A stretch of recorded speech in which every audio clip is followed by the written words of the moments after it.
Okay, we're here at Bill and Mary McCarty's home overlooking the lake and outside Bayfield, and it is December 7th, 2009. So, Well, first of all, I want to just take 2 seconds and thank the McCartys for being so gracious as to allow us to pick their minds apart a little bit here and go into some of the real history of Bayfield, which goes back to the old Shuga Torbic people and to the old McCarty and Stark families. So I'm going to, bounce between the both of you, and you should just feel comfortable anytime um, answering some questions. And I want to start off with Mary a little bit and ask you, tell me, the year that you were born, and then get into a little bit about your brothers, and tell us a little bit about Grandma Torbic and your mom and dad and your aunts and uncles. So we'll start the ball and throw it at you here first, okay? Okay. I was born October 5, 1927 in Chicago, Illinois. And of course, coming into this area was my grandfather in 1902. And he came from a village called Veliki Lipnik, which was at that time in the Austro-Hungarian Empire. And then following him, my grandmother and my mother and her brother, Bill Shuga, they came in March of 1909. And they then came to Chicago, where there were many relatives. Now, this village, then, where they came from, was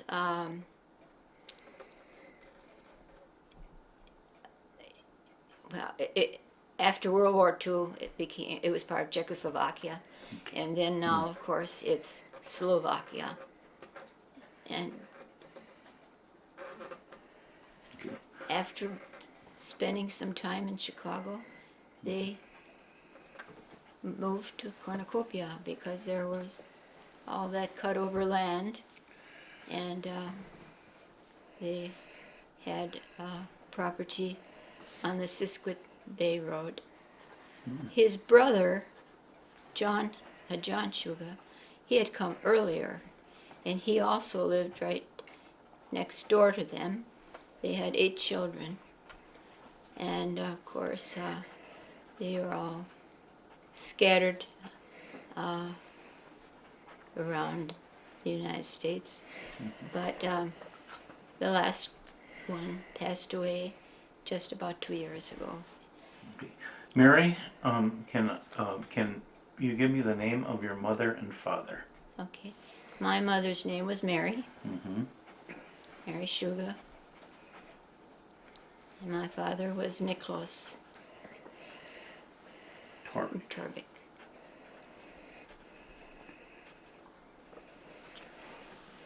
Bill McCarty, let's go take a little walk back in time. We'll bounce back to you in a second, maybe a few seconds there. Bill, let's go back in time. We know that the Stark name has been in Bayfield for years and years and years. In fact, it's probably one of the founding fathers that was here. Give us a little background about you, yourself, your parents, their grandparents, and anybody that you care to reflect on in the Stark and the McCarty family. Please. I'll start with the Starks. My great-grandfather, George Stark, came to Madeline Island as a Indian agent back in the 1800s. And eventually moved over to Bayfield and had Frank Stark, son, and Belle Lehigh, a sister, or a daughter, I should say. Frank and Belle were brother and sister. Okay, Bill. So that's that Frank Stark's store sign out there? Is, That was part of the grocery store that I took as a souvenir when I changed it over. uh-huh. And so Frank Stark then and his father eventually started the store in 1887. Prior to that, my grandfather Frank was out at Sioux River where they had the stage station, and his relatives were running it. He was a young man, single, and he told me that at that time he had 25 deer hounds and had to kill a deer a day just to keep them fed. So eventually, when they started the store in town, I don't think he really wanted to get in a grocery store. My grandfather was, or great-grandfather was the one that was pushing that. And once they started that in 1887, he met my grandmother. She came over from Germany and also stayed at the stage station there with her relatives.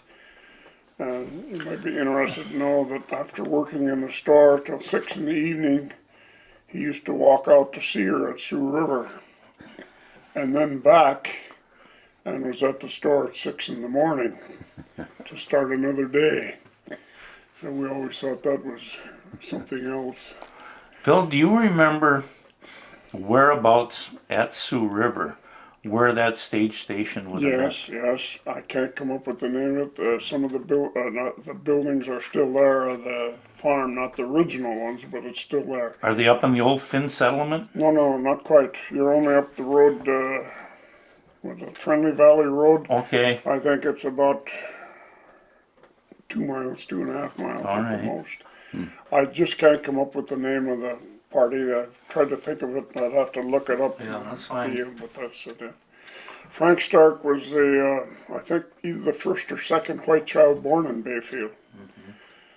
He was born in a little building that was right behind the old bank that R.D. Pike built, our original bank in town there. Okay. His sister then, Bill, married Charles Lehigh, who was a tugboat captain here for years. And stayed here until she passed on. You know much about the Lehigh family? Not too much, other than the fact that Bill Lehigh married Charles, and he ran the tugboat business here for a number of years. Had a son, Irvin, and a daughter, can't come up with the name right now. There was quite Edna. Edna. There was quite a few Lehighs in the air. Well, at least what was their father's name? I know that he was in the school board. I'm losing that name now. That was Charles. Charles. Charles Lehigh.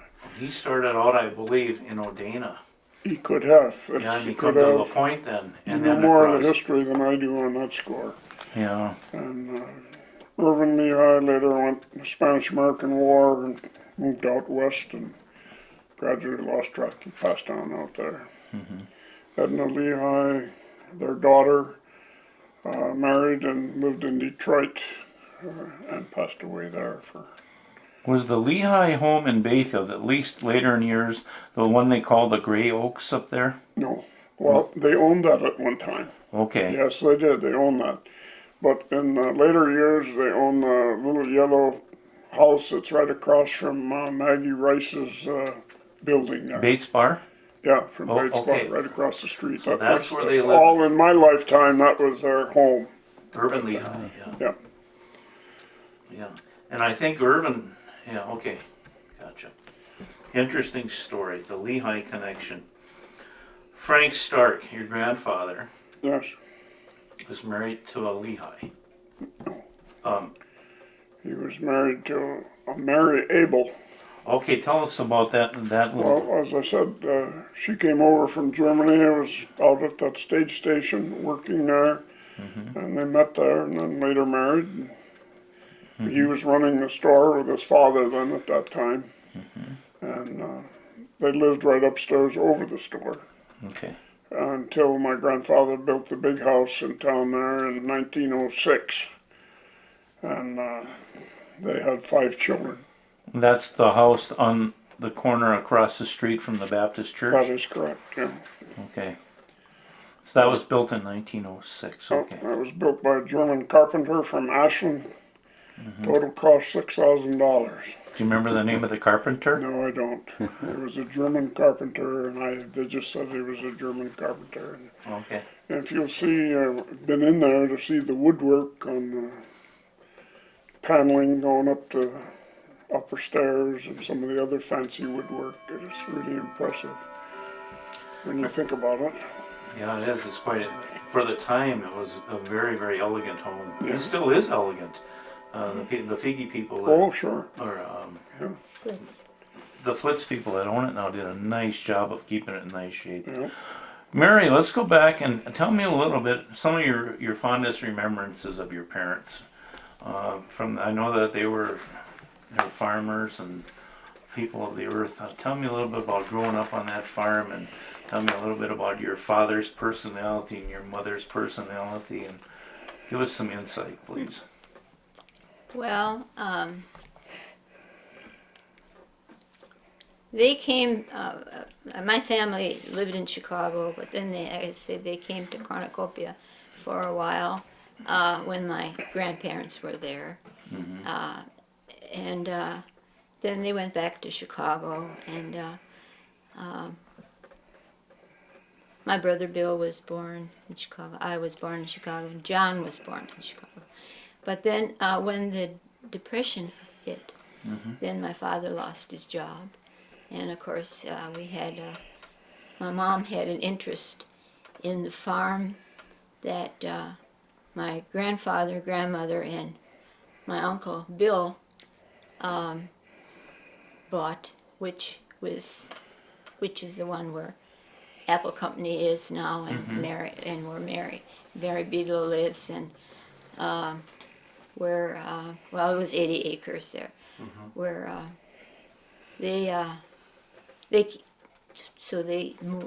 we moved to Bayfield about 1931, I believe. What did your father do when he was employed in? My father worked in a rolling mill in one of I can't remember Yeah. which it was.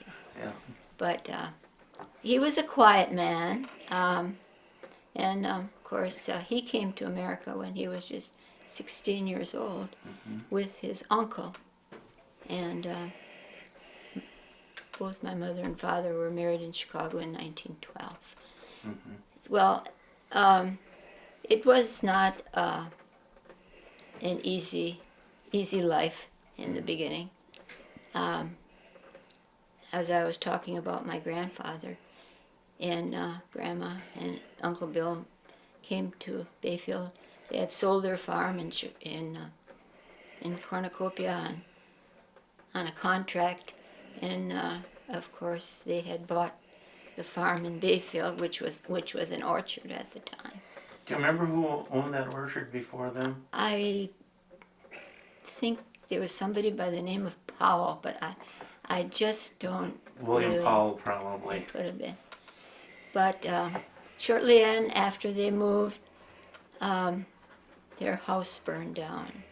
And then what happened is that in 1924, my grandpa, he was hauling apples out of the orchard with a horse and dray, and they spooked, and he got killed.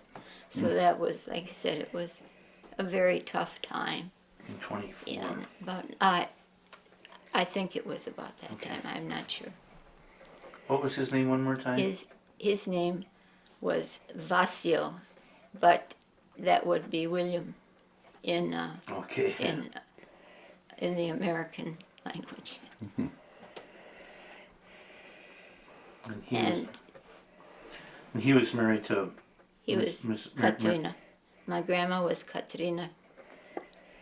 Okay. And what brought him to Bayfield from Chicago? My grandma and grandpa. Yeah. Well, they didn't live in Chicago. They lived in Cornucopia. But it was my folks Your folks. that came in 1931 when we moved. So they already had family here. Because my mother, after my grandfather was killed, then of course she had an interest in the farm, and grandma couldn't speak English, and well, none of them. I grew up in a home where we spoke the native tongue of my people. So anyway, as I said, my father lost his job, so that's how we started in Bayfield. And of course, from there, we all grew up.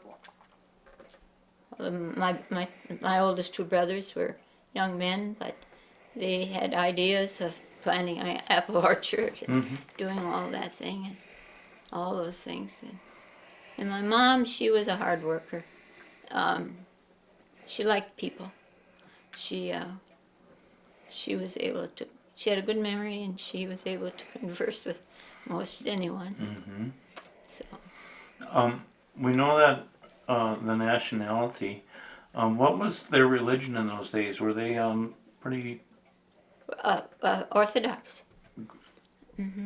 What Orthodox church would that be? Well, when they came to Cornucopia, they were in the St. Mary's Orthodox Church in Cornucopia.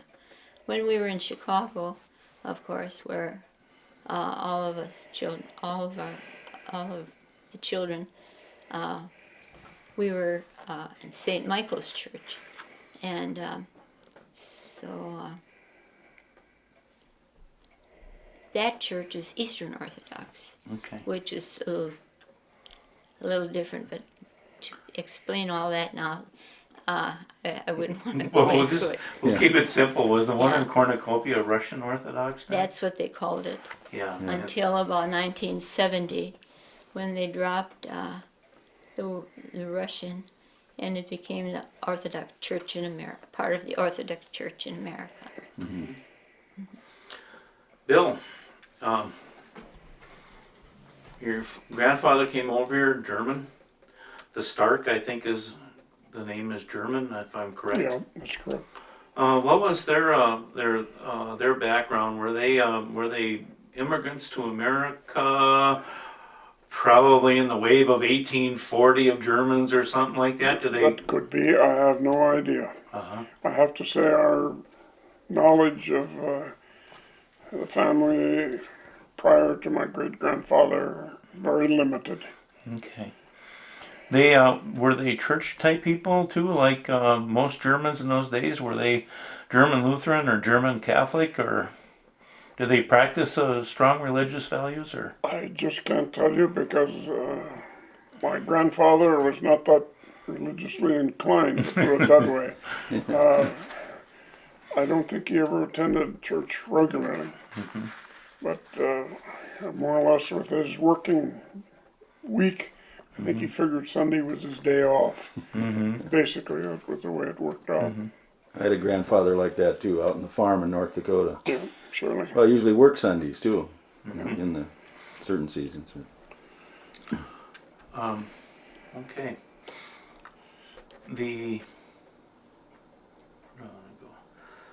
The Stark store's in place. Bill, where was the Stark store?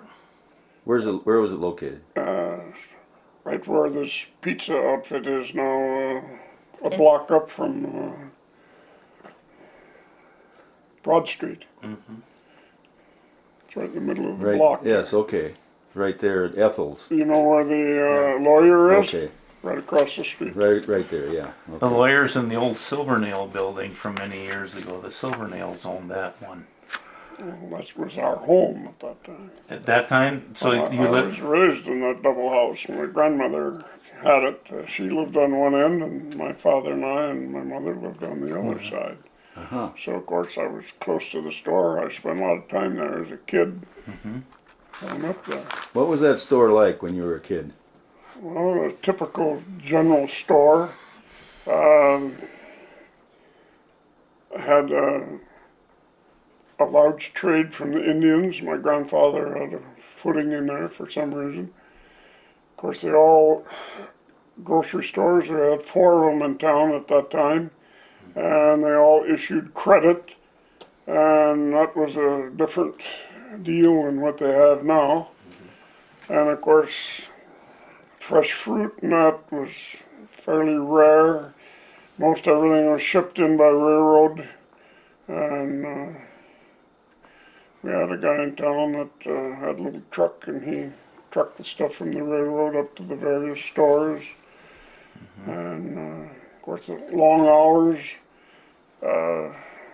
Saturday they always stayed open till 10 at night, and that was the big weekend. Saturday, everybody came to town from the surrounding area, and all were able to meet in these places and go from there.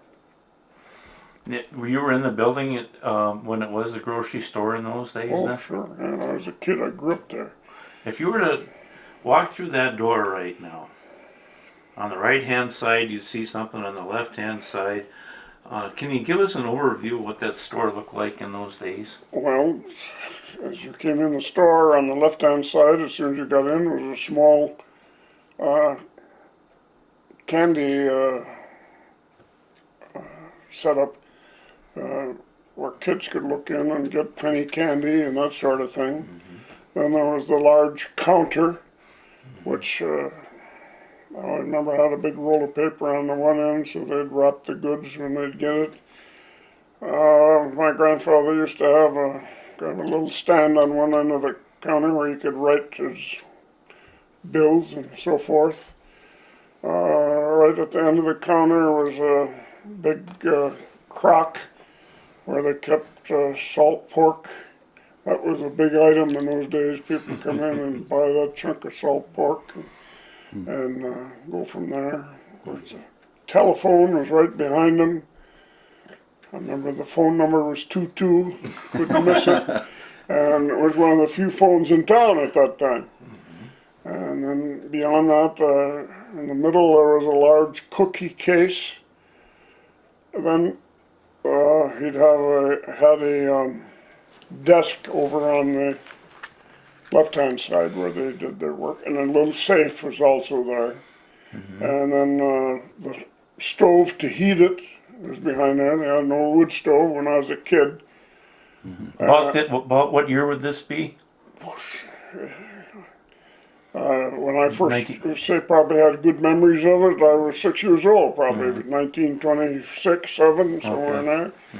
And then they had a large tank for kerosene. Kerosene was big for Red Cliff and every other place for lights or lamps and that sort of thing. In fact, I still got the can over here and saved it. And on the other side, the flour and sugar. Flour came in by the carload, 50-pound bags. That was a big event when they'd get that shipment in the fall. And sugar the same way, not as much sugar, but maybe half a load somewhere in there.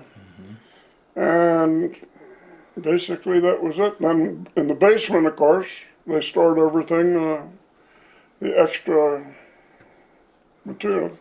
There wasn't much of the perishable items on the shelves in those days, so I didn't have to worry about it. Refrigeration, I remember when they finally got their first refrigerator, and they started keeping a little milk in there and that sort of thing. But back in the early days, even when I was a kid yet, a lot of people had cows yet in town, and handled it on that manner.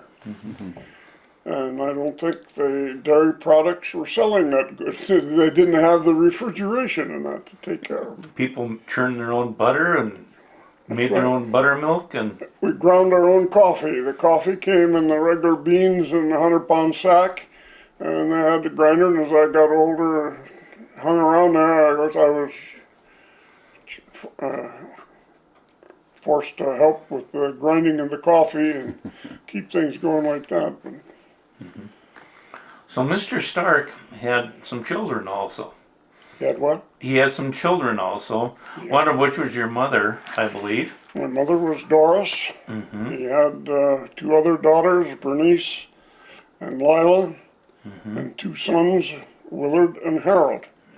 Harold, of course, worked in the store with him. He went to World War I, came back and got in the store and stayed there until he passed on. Was Willard the father of Jackie then? Yeah, no. Okay. Harold. Harold, Dutch. Harold was the father of Jack. And Harold is Dutch Stark, right? They call both of them Dutch for whatever means, I don't know. Okay. But that's the way it worked. Just to goof me But up here. Big Dutch and Little Dutch is a big thing. Willard was a lot larger than Harold, of course. My Uncle Norman says that he was in the movies out in California a little bit He, too. he did not so much movies, but he did commercials. He had huge arms and hands. And I've got some of the pictures around here yet where they had him. And toward the end, he was doing rather well in that deal. But this was later in life. He was in his 60s by that time before that came about. Tell us a little bit about your mom. And then we'll get into your father a little bit. My mother married young. That's all basically I know. A stay-at-home mother took care of me. I was the only child. And till later, war came on. My father and I were forced to go to Milwaukee to keep working, and she worked for the Red Cross down there during the war. And your father is Leon, Leon McCarty. yeah. The McCarty name, where is Leon's background and what brought that family to I'll Bayfield? start as far as I know. Okay. I start with my grandmother on my father's side. Her name was Addie Ames, and she was raised on the river out of Hayward. There's a place there in the old days called Ames Station. It's now gone and no record of it. And while she was in Hayward, she met my grandfather, future grandfather, McCarty, who impressed her with a fancy riding team and so forth at that time. They later moved to Bayfield, and he ran a saloon where, right across from the hotel, the building's still there. In fact, my father was born upstairs there, in that building. Across from the Bayfield Inn area? Yeah, you know what I'm talking about. It used to be Jabot Johnson's. Okay. Yeah, Gotcha, that was gotcha. it. That's- So, Yeah, I got you. and he later, there was a downturn in business in this area, and he decided he'd go west, hoping to find a better future on something out there. And he was murdered in Sandpoint, Idaho. They found him floating in a mill pond. Your grandfather? My grandfather's, McCarty. Okay. So after that, my grandmother, of course, she was still in Bayfield at the time because he was in. My father was about 6 years old at the time, What year was Leon born, do you know? 1900. That's easy. And of course, in those days, a widow didn't have much support. My grandmother tried to make a living, I think, at sewing and needlework, that type of thing. And eventually, she married Joe Bataan, who was the brother of Frank Bataan that you've heard about here in Bayfield. And a few years, I say a few years, I don't know, when I was probably a couple of years old, she and Joe separated. Never divorced, they just went their separate ways. So that's basically the story there. She passed away in Bayfield then? And Yes, she did at the age of 88. My father ran a drugstore here in his early days, a People's Drugstore. Leon did. It was located once where Andy's Market is on the side, and then he moved across the street into the Turnquist building. And with business being down, he vacated that business in the early 30s. And he went out on the road selling road machinery on a straight commission, which I thought was interesting at the time, trying to make a living during the Depression years. I did, but he did well at it. So, and of course, in later years, he came back. He got into an auto accident out of Ashland. Leon. Yeah, and he'd injured his back and so forth. He couldn't travel like he should have. And he bought the insurance agency from my uncle Harold Stark that owned the one that was right in the, next to the old bank building there, Okay. the post office. And of course he ran that, and we moved down when we bought the old express office. He still had the insurance business, and he started in the real estate business here at that time. Leon started in the real estate business about what year would that be? Oh, it was in the late 1960s. Okay. He's the only one around at that time.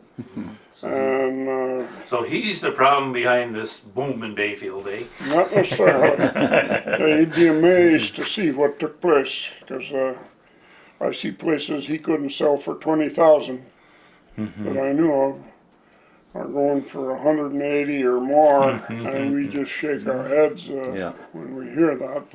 Everything, of course, is inflated.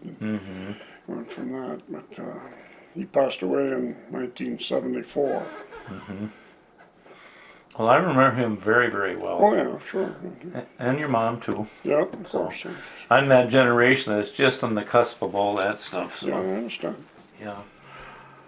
So Mary, tell us a little bit about the personalities of your brother and brother Bill and Nick, and then I want you to move away from that a little bit, and let's tell me what life was like for you as a child, growing up around here in the school you attended, and then some of your friends, and some of the fun things you did as a youngster in this area. Well, where should I start? My brother John was the oldest, and he, I guess, people remembered him pretty much because he was running the orchard until he passed away. He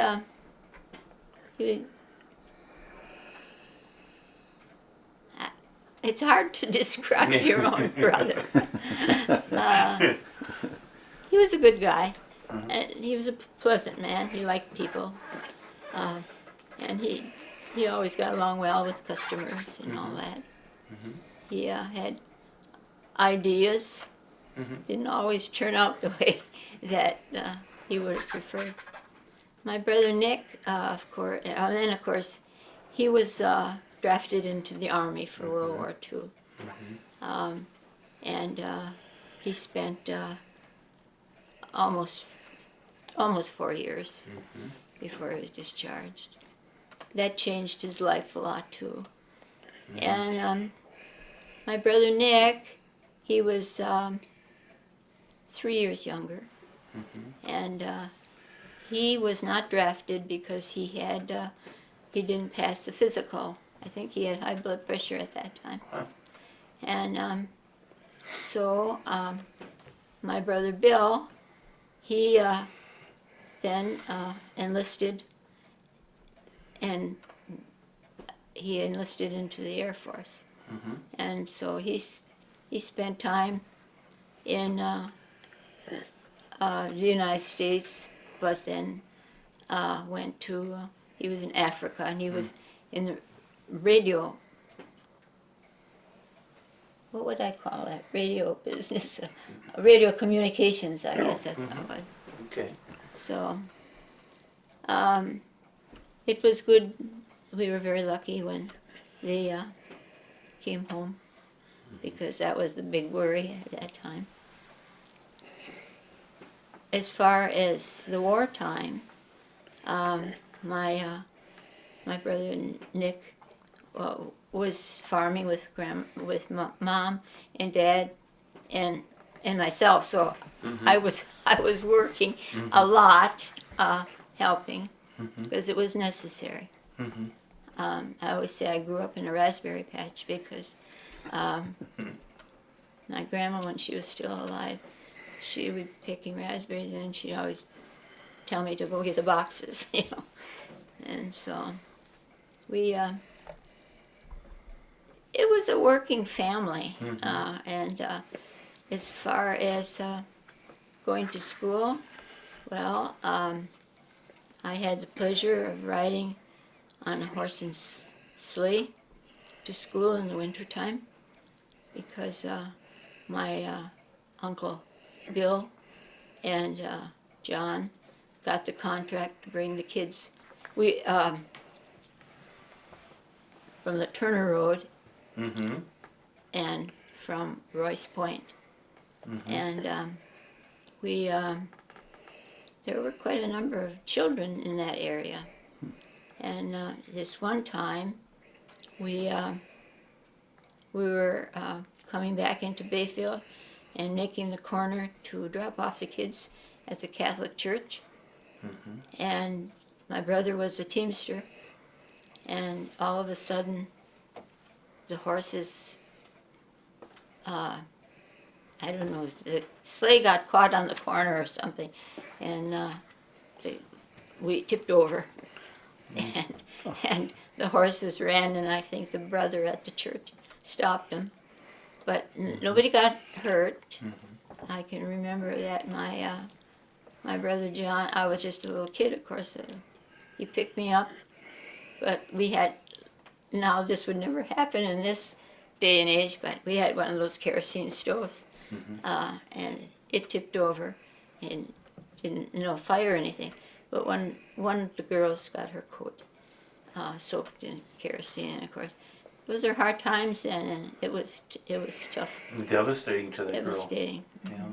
What year would that have been approximately? Let's see, it must have been maybe 35. 1935.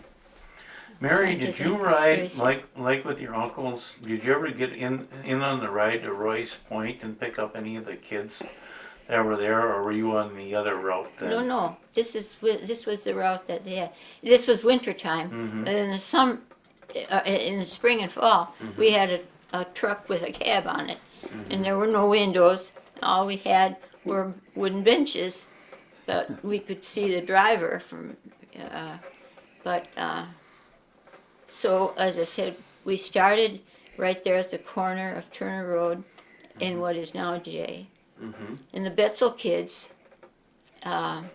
they would come down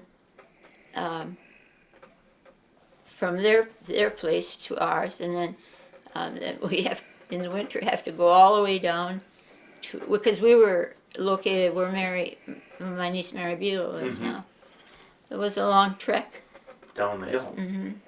Who were the Betzel kids? What were their names? There were Eugene and Dorothy, and then of course Mary Jo. She was born later. And their parents were Ed and Josephine. Josephine Betzel. And I think Josephine did one of your films way back when. Okay. Do you remember any of the kids' names that lived at Royce Point? Yeah. Take a swig there, kid. There were the Stalls. Stahl family, Roger Stahl. Roger, Carol, and what was the younger boy? There was another girl. LaDrute. LaDrutes. Okay.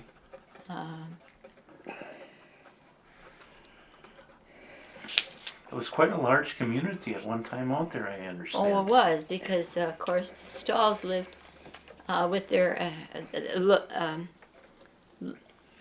that was the LaPointe store. And Mrs. Stahl was a LaPointe, and of course she was a widow. So they lived there with, which one of the LaPointes owned the store, Bill? Do you remember? Pitt or Eli or Pitt? Pitt. Pitt, Pitt, yeah. yeah. Philip. So, Yeah. So Pitt's mother was a Stahl. No, his sister was his a Stahl. sister. Oh, his sister was a Stahl. Yeah, married a Stahl. and she was a widow. Okay. Roger's mother.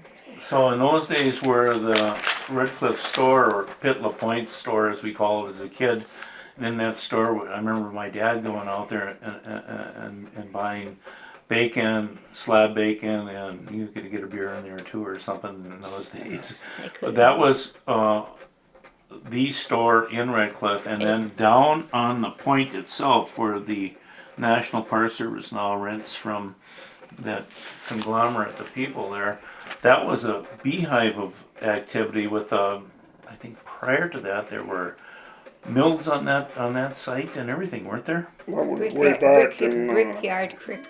At the World Brickyard. War One. Do you know any history about the Brickyard Creek? Well, it kind of starts up there where we lived. Matter of fact, where Mary lives, there's that creek. And there's this, across the road, there was a big swamp, which is still there.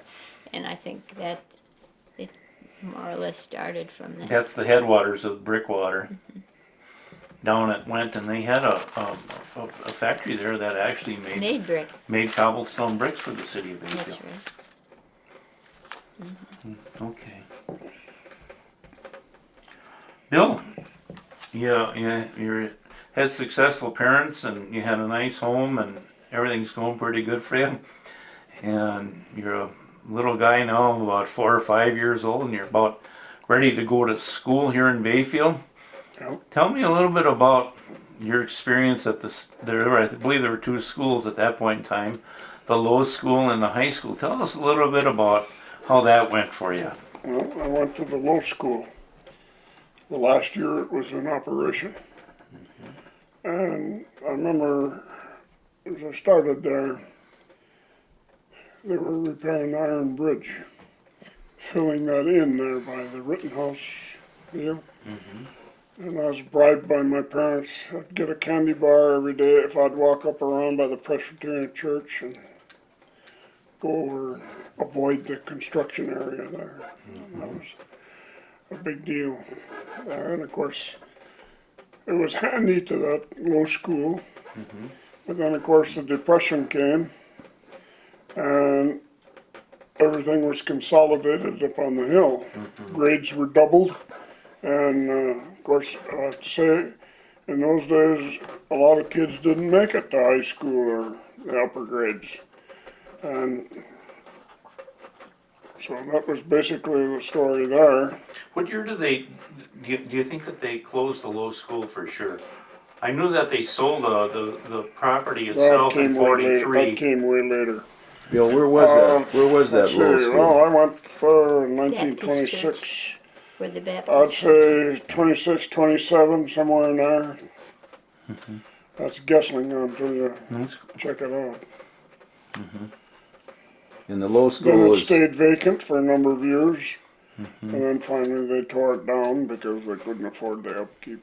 and that's where the Baptist church is now. That is correct. And how many? What were the grades there at that low school? Up 1 through 4. 1 through 4 is all. 1 through 4. Then, Yeah. In fact, there was quite a schoolyard there that included where Power's home is and where Link was built down below. And so there was a nice area for kids to play and so forth. there's some wonderful photos out there of that. It was the pride of the North. It was built in 1885. Yeah. And it was just a pride of this community for many, many years. And every once in a while, a bear would come to town, go up a tree there, and of course kids would get all excited over that. Who was your first grade teacher? Do you remember? Yeah.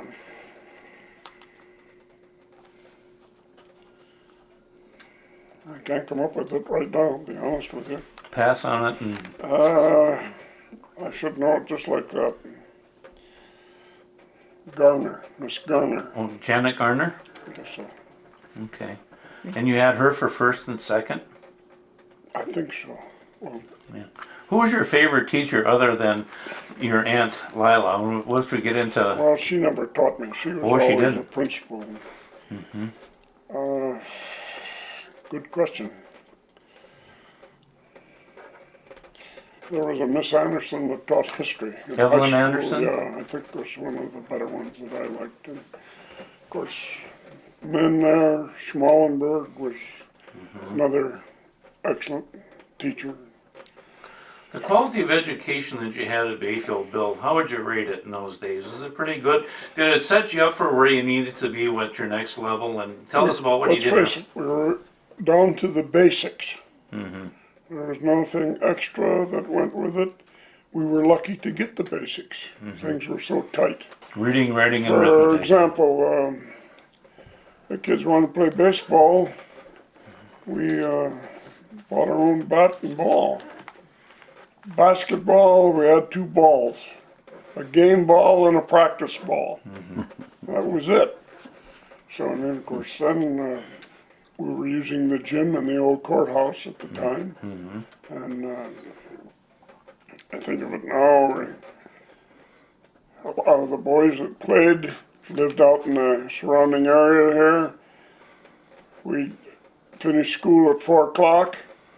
On our own time, we'd go down, practice till 6 in the courthouse. Then they'd walk home. Did you have a coach? Yes, we did. Off and on. The last year, they were down to scraping the bottom of the barrel for funds and everything else. And the guy applied, no, he was qualified. He didn't know a thing about it. And eventually they pushed him aside and let him keep his teaching job. And we got a local guy off the street, so to speak, to help us out on that deal. But we understood it in a way it was money. That was a big problem there. What year would that team have been around? Would that have been a 38, That 39 was team? from 34 to 38. I graduated in 38. Was Junior Yeska on your team? He was, but he was a year younger. Okay, so you... And Ted Okerstrom and some of those, Kevin McCready, they were all younger. Omer Nelson and Corky Morn and others that were on us.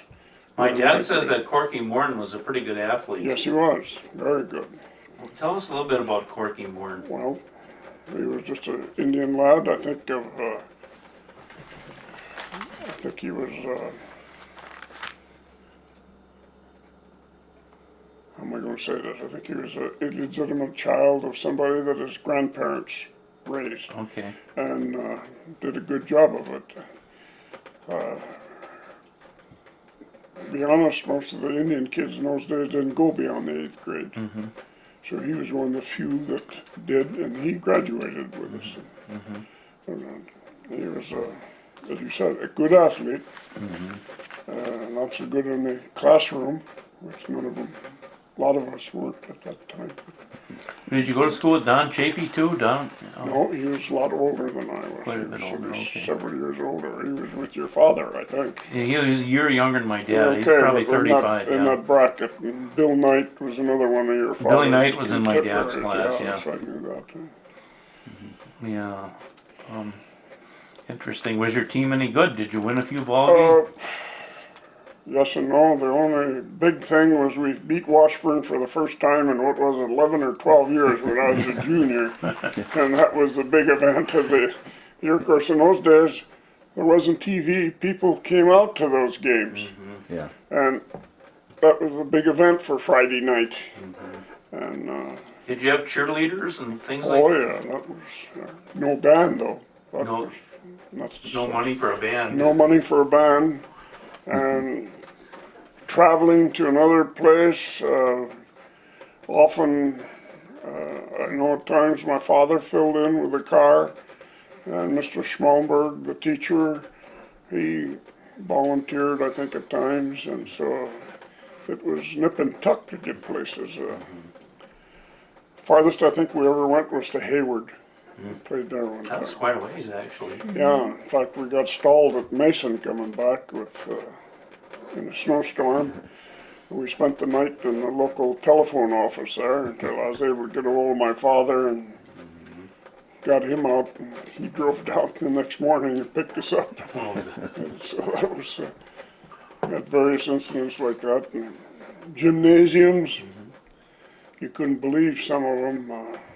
The Ondossigan gym played in the basement with solid concrete walls. did you play in Mason and Benoit? We went to Saxon one time.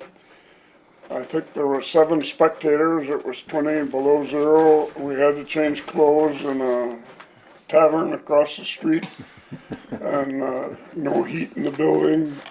I mean, those were the conditions. I mean, everybody was in a hard deal for cash. Yeah.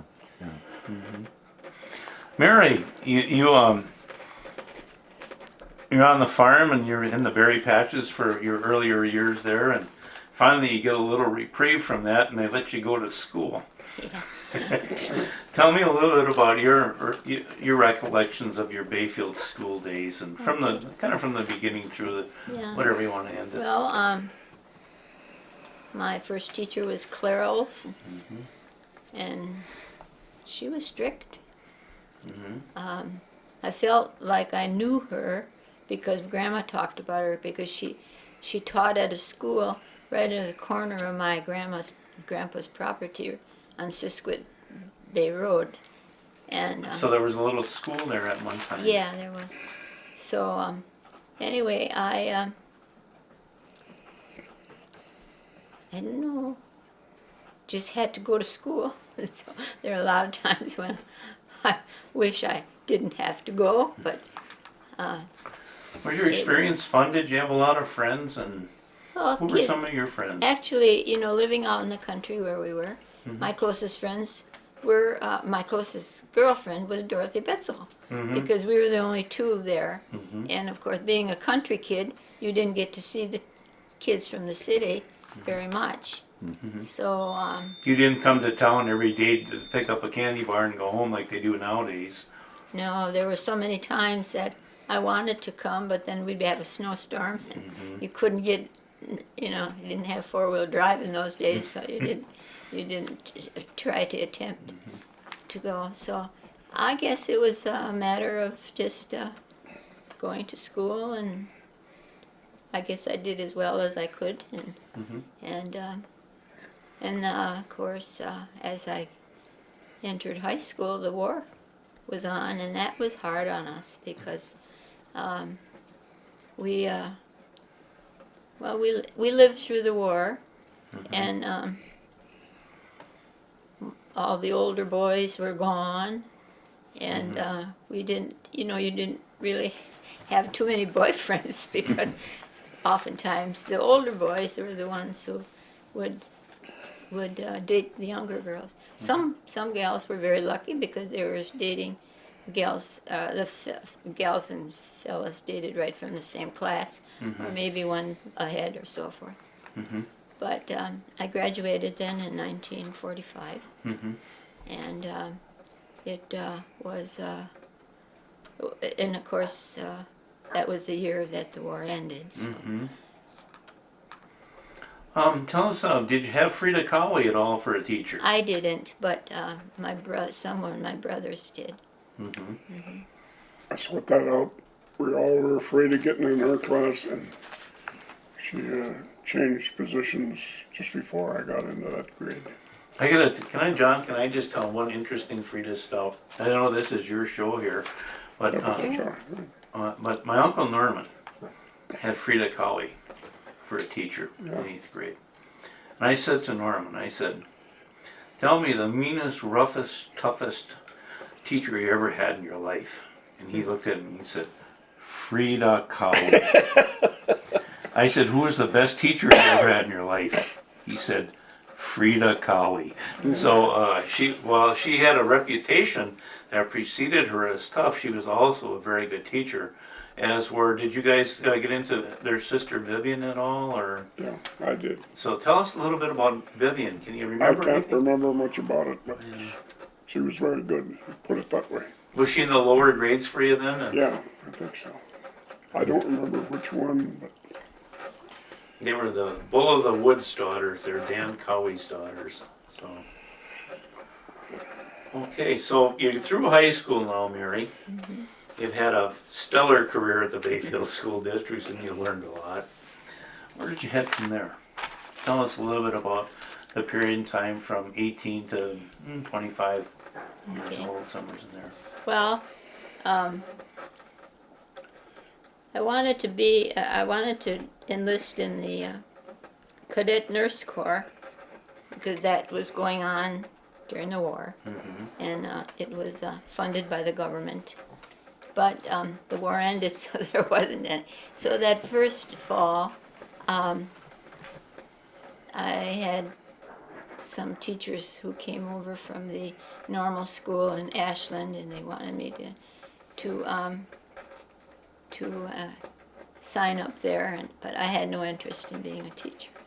So I went to Chicago, and I lived that winter with some relatives. And then in the spring of '46, my brother Bill was discharged, and I thought, well, this would be nice if I could go home. And so it was the job was with the Milwaukee Railroad. My cousin worked there, and she more or less asked if they could hire me.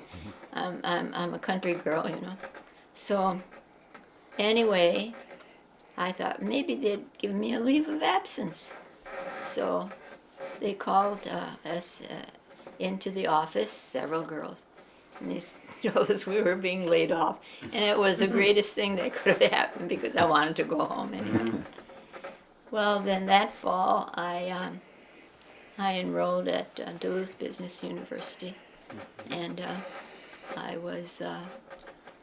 took the business course, and then I had a job in Duluth with a law firm where I worked for 4 years, and then I moved back to Chicago. So that would have been about 25, but I lived in Chicago then until 1950.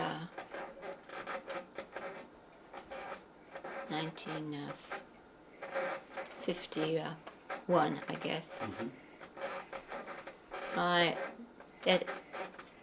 think those are, Okay. no, it was 56. While I was in Chicago, I worked for the Chevrolet Motor Division. They called it a zone sales office, which has jurisdiction over a certain area of dealers within that Illinois area. And then in 1956, they opened an office in Green Bay, and I was transferred there. So I was there until this guy convinced me that I should marry him. So, Okay, Yeah, Bill. well, how did you meet? Yeah. well, You two. he drove my school bus. It was the first time you met many years before that. I mean, when you were young. Yeah. So you had your eye on him for 30 years or 20 years or? No. Oh. He was too strict. I didn't like him. Too when I disciplined. ran that bus, there's things that I'd get arrested for now. No shenanigans in the That's backseat. correct. One day, they used to throw apples around in the fall, and of course, I had to clean it up. I stopped there. She was aboard even. Said, nobody gets off this bus till the bus is cleaned up. They all look, Yeah. Who, me? yeah, who me? All dummied up. Finally, action started. Got that all taken care of. No problem. The kids, I tell you this one, Bruce Benton and what's his Birmingham. Birmingham, Tommy. Tommy Tommy and Birmingham. Gerald and They were 6 years old. yeah. They're driving an old 36 Ford bus. The heater was a joke in those days. There's nothing. It just put your hand on it, you might feel something. They were acting up in back of the bus. So I said, okay, come Monday, you ride right here with me. You sit here on that heater. They looked at me, never said a word. Come Monday, I opened the door. They filed in, they sat right there on the deal. Perfectly good for a week, no problems whatsoever. Finally, the last day, I can always remember them, they got up and they walked out and they looked at me and would say, okay, we did our time, we're free now, and go from there. But I do that now, hey, I'd be reported. Oh, you'd get a jail sentence No, out of that deal, but. Some were always late. Won't give you the names, but so one day I could see they weren't there. I'm coming up the road. They could see way in advance from their building that I was coming. Nobody there. Below zero. I just shifted into the lower gear and drove right on by. I was working for Mr. Iverson at the time. I knew when I got there there'd be a telephone call or something there. He met me right at the bus. What happened? He said. I said, nobody was at the bus stop, so I said I kept right on going. Well, he knew because he'd ridden the route a few times. He just laughed, but they were there from then on. Yeah, yeah. Didn't have any more trouble with. Bill, you had a part of your childhood. I just talked to a few people, and they mentioned to me that you spent a part of your youth working. I don't know if it was for Hulber Wrighton or in the yards there or something. Tell us a little bit about the Wrighton boys, the Wrighton yard, some of your recollections of that period in time. When I was a youngster, I had a problem with my sled, and they said, "Oh, go down and see Hulber Wrighton. He'll fix that for you." I went down there, and I was maybe 10, 12 years old. And I showed him at the store. He took the time and showed me what he had. He said, I can't fix that. But he said, you go see the blacksmith over there, Mr. Aiken. And he explained what he should do and so forth. And I went over there and they fixed it. And I always appreciated the fact that he took the time as a kid to show me stuff. And we got acquainted, and I started hanging around his boat yard there because I was interesting. There was always something new going on there. And through the high school years, I spent a lot of time. My father had a boat there for a while, and we traded off stuff, and they were friends. My father and Hulver were friends anyway. And so through the years, I helped him put up ice. And when he first started his marina, I helped him. He had his scow. We went out along the shore toward Red Cliff, and we salvaged the rails from the Bayfield Railroad or the transfer. Yeah. We picked them right off the bottom of the lake with an anchor, get one end up, and then struggle manually and get it in the scow. And they built the railroad down there. And of course, it was all interesting stuff as a kid. I always remember the first time I tried it on the ice there. They were putting up 800-pound cakes. And the trick was, as they came down the slide, you had to grab them, you and another fellow with the tongs, and steer them into position while they still had a little slide on them and momentum. Well, once you missed it, or stopped on you, then it was a struggle with bars and all that together.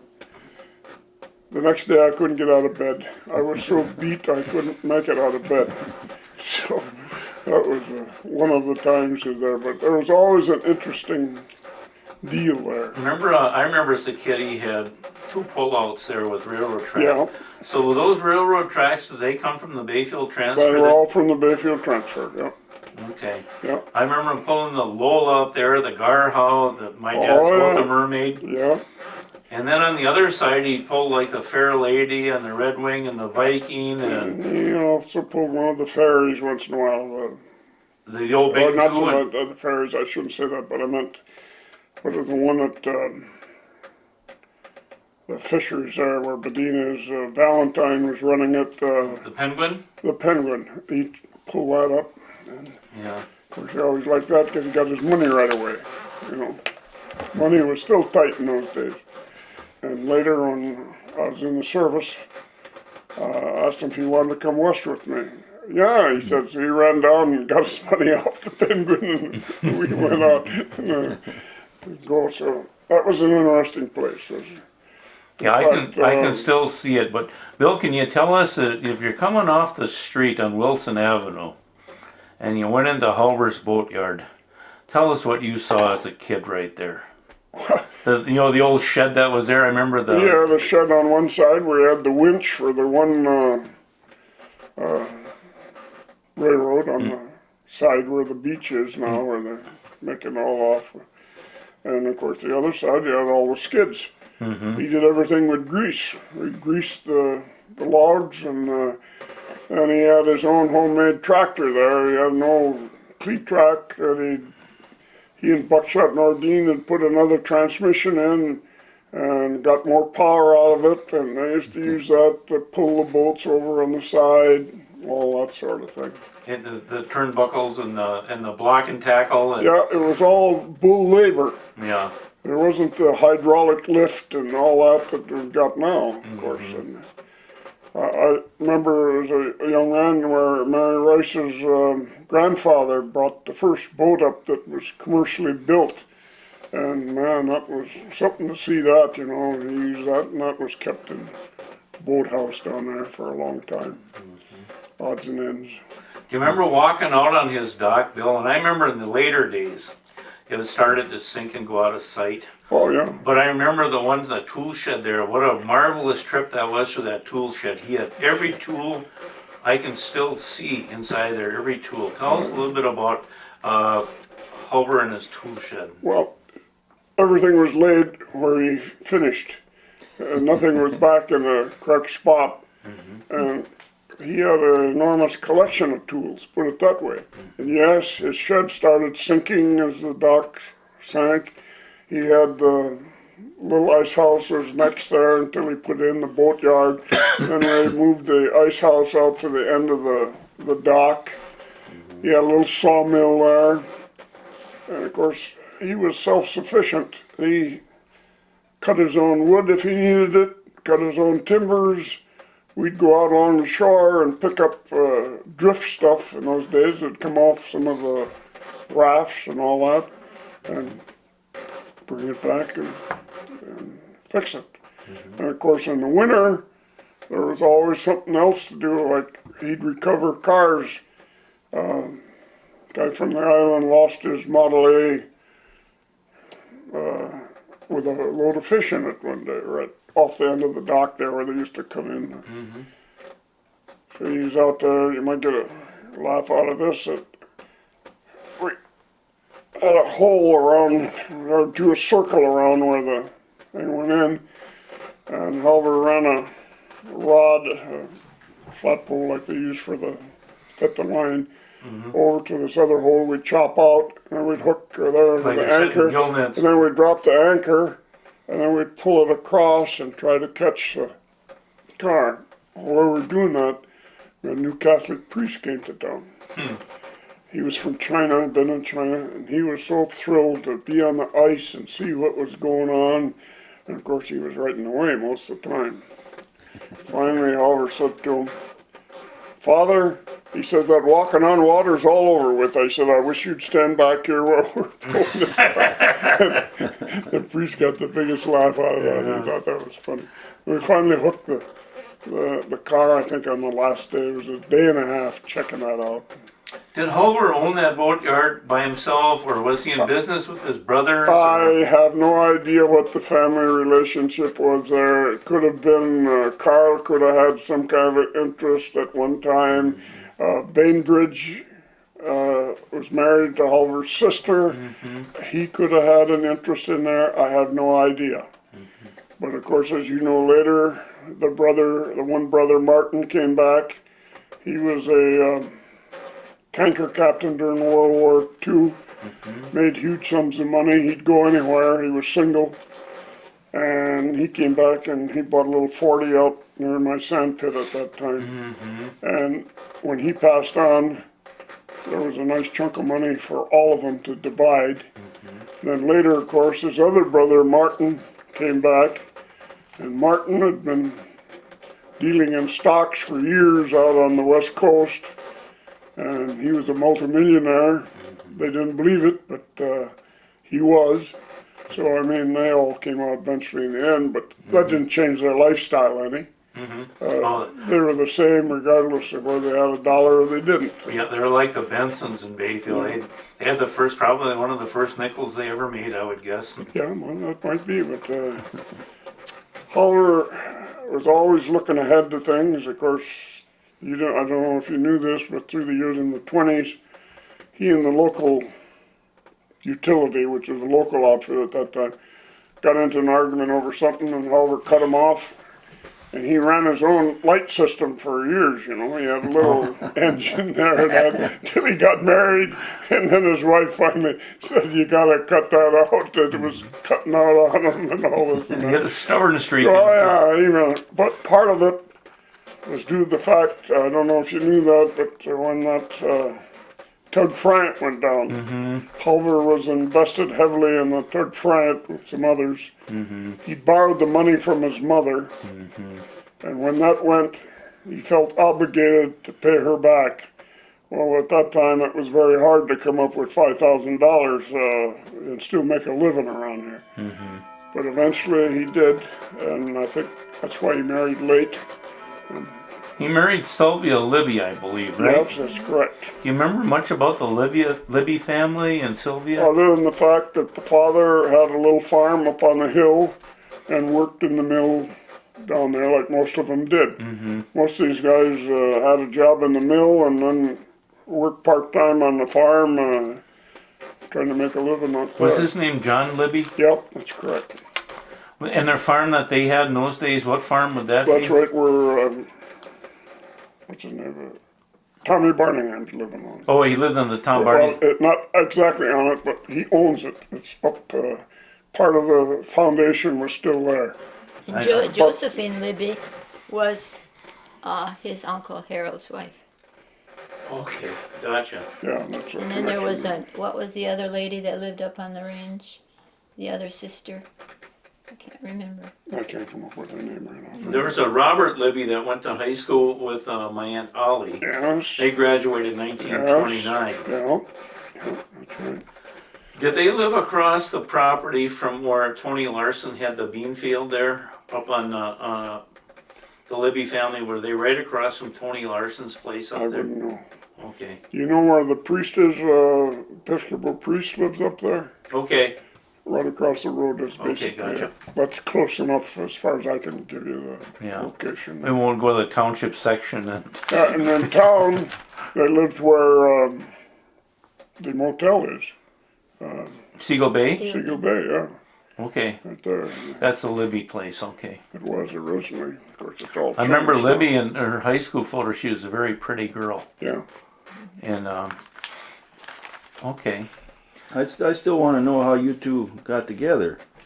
Now, You mean after After the bus ride after all of those session. years? yeah, Well, I came home in May because it was Mother's Day and my brother John's birthday was May 9th. And it just so happened that Bill drove up to talk to John about something he was going to do for him. And there was still snow on the ground, wasn't there? A little bit of snow. It was minor. May. And so then he said hello and talked a little bit, and he drove away, and then he backed up and he said, "Would you like to go flying with me?" So he says, "When are you going to be back?" I said, "Well, probably Memorial Day weekend, because it was a 3-day weekend." And I drove back, and so that's how it. That was the Approximately beginning. What year was that? 1971. 71. So, Bill, I know that you got out of high school and you're done playing basketball and you're probably done working for Hulver and you No, I got. worked for Hulver right on through. Did ya? Oh, I mean, off and on. I went to college at the university for 2.5 years, and I'd come back summers. I the worked there, and I University worked at the cannery. Of Wisconsin, or? Yeah. Okay. I worked at the cannery. I was a cook there for several years. Okay. Tell us a little bit about the cannery. Well, the cannery was one of the major industries in town. Started generally in late August or early August. And most of the farmers around here tried to raise beans because it was a cash crop. Those that were My out, family raised a lot. those that were out in the town of Russell that were subject to early freezes, and often they got frozen out early. That'd make a difference. And a lot of the women in town loved that because it was an extra job. There weren't many jobs for women around here at the time. And they'd work on those tables, sorting tables, and the other deal where the canning actually took place. And of course, kids couldn't get a job most of the other place. They'd get a job in the warehouse. There weren't all the restrictions, on labor that there are now. And that was a busy place. It'd run 7 in the morning till sometimes 11 at night. They'd get the crop in, and Who was the plant manager there in those that was days? Gus Weber. Gus Weber. He ran the operation. Doug Knight and ran the business end of it. Okay. And I forget what the connections were as far as ownership and all this and that. At that time, there was different people involved. But we'd put up these beans, and then the orders would come in, and the number would be on the cap of the can, what type was in there, and then they'd ask to have it labeled. Well, that was a fall job once the canning season was over, and a few of us would still be held over, and we'd label them to whoever bought their deal, go from there. So that was a nice income for the farmers and other people around at the time. Who did they sell their product to then? Was it like Del Monte or? I have no idea. It could have been, they went to a major convention in Chicago every year and did most of their business there and went from there. Of course, we were ordinary peons in the deal. We had no idea what was going A on. lot of times you guys would have your ears to the floor though. You knew a lot of stuff, but. Well, that might be, but Yeah. I remember when I came back out of the service the first time, Gus Weber wanted me to work there again. So I did, but 75 cents an hour is all we were getting for being a head cook. What year was that? And that was 46, 7, 8. And we were trying to get an assistant cooks, and guys would last about a week or two, and then they'd fade away, and they were only getting 35, 40 cents an hour. So I finally said to Gus, I said, look, if I show you how I can run the cages here, I said, I don't want any assistant, but I want the money for that assistant. That shook him up, Oh. I was going to get $1.35, I think it was at the time, if that worked out. And it was good money then. Oh boy. And he said, God, he said, okay, but he says, don't get sick. No. Well, I kept the time in military time. And Gus could never figure that out. He about went crazy trying to figure that out. So we'd have, a lot of laughs over that. But, He was Ned Johnson's father, right? yeah. But that was a fun place to work. I mean, these kids in the warehouse, they'd go on strike. Then everything would start jamming up, They'd finally go in, either fire them or get somebody else.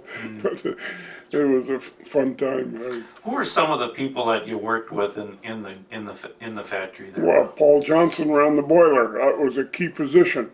And Paul was, who was Paul Johnson? Well, he was, I don't know him. how am I going to explain it?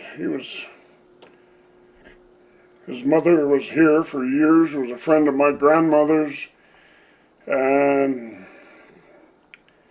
I can't go into it any more than that. He was the only son of hers, and he worked there for years on odds and ends, and I think Then some of his ladies, I don't remember where Mrs. McCarty was one. I remember used to be head gal in the sorting department, and of course these kids in the bean fields, they throw rocks in the bean basket to get the weight up, and all.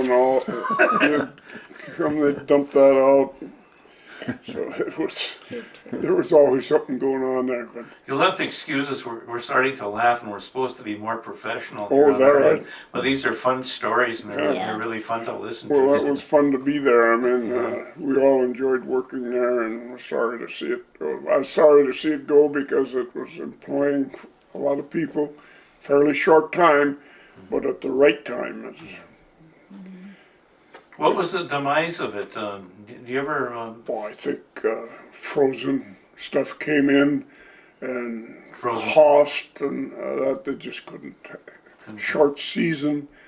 Some of the farmers couldn't make it. They faded away. There Production was down. was one connection from my standpoint, because we had soldiers here with the prisoners, and that's when the prisoners, or the war prisoners, were here to assist the farmers in picking the beans, and then it started with apples, but I think that they wanted them to stay longer, but then that didn't occur. But we had one of those soldiers would come up with the prisoners and guard them. And matter of fact, that was an interesting situation.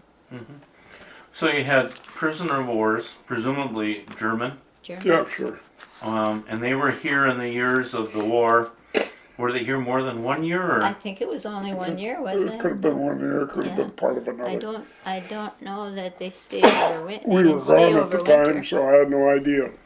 But of course, they were housed in the old courthouse, Mm-hmm. and then the courthouse was fenced in, and they had guards there, and but that was part of the bean production. Were they good bean pickers, those guys, or were they kind of I don't really know. okay? I guarded them and ran a detail down in Charleston, South Carolina. And they were mostly from the Africa Corps. And from what I noticed, they were excellent workers.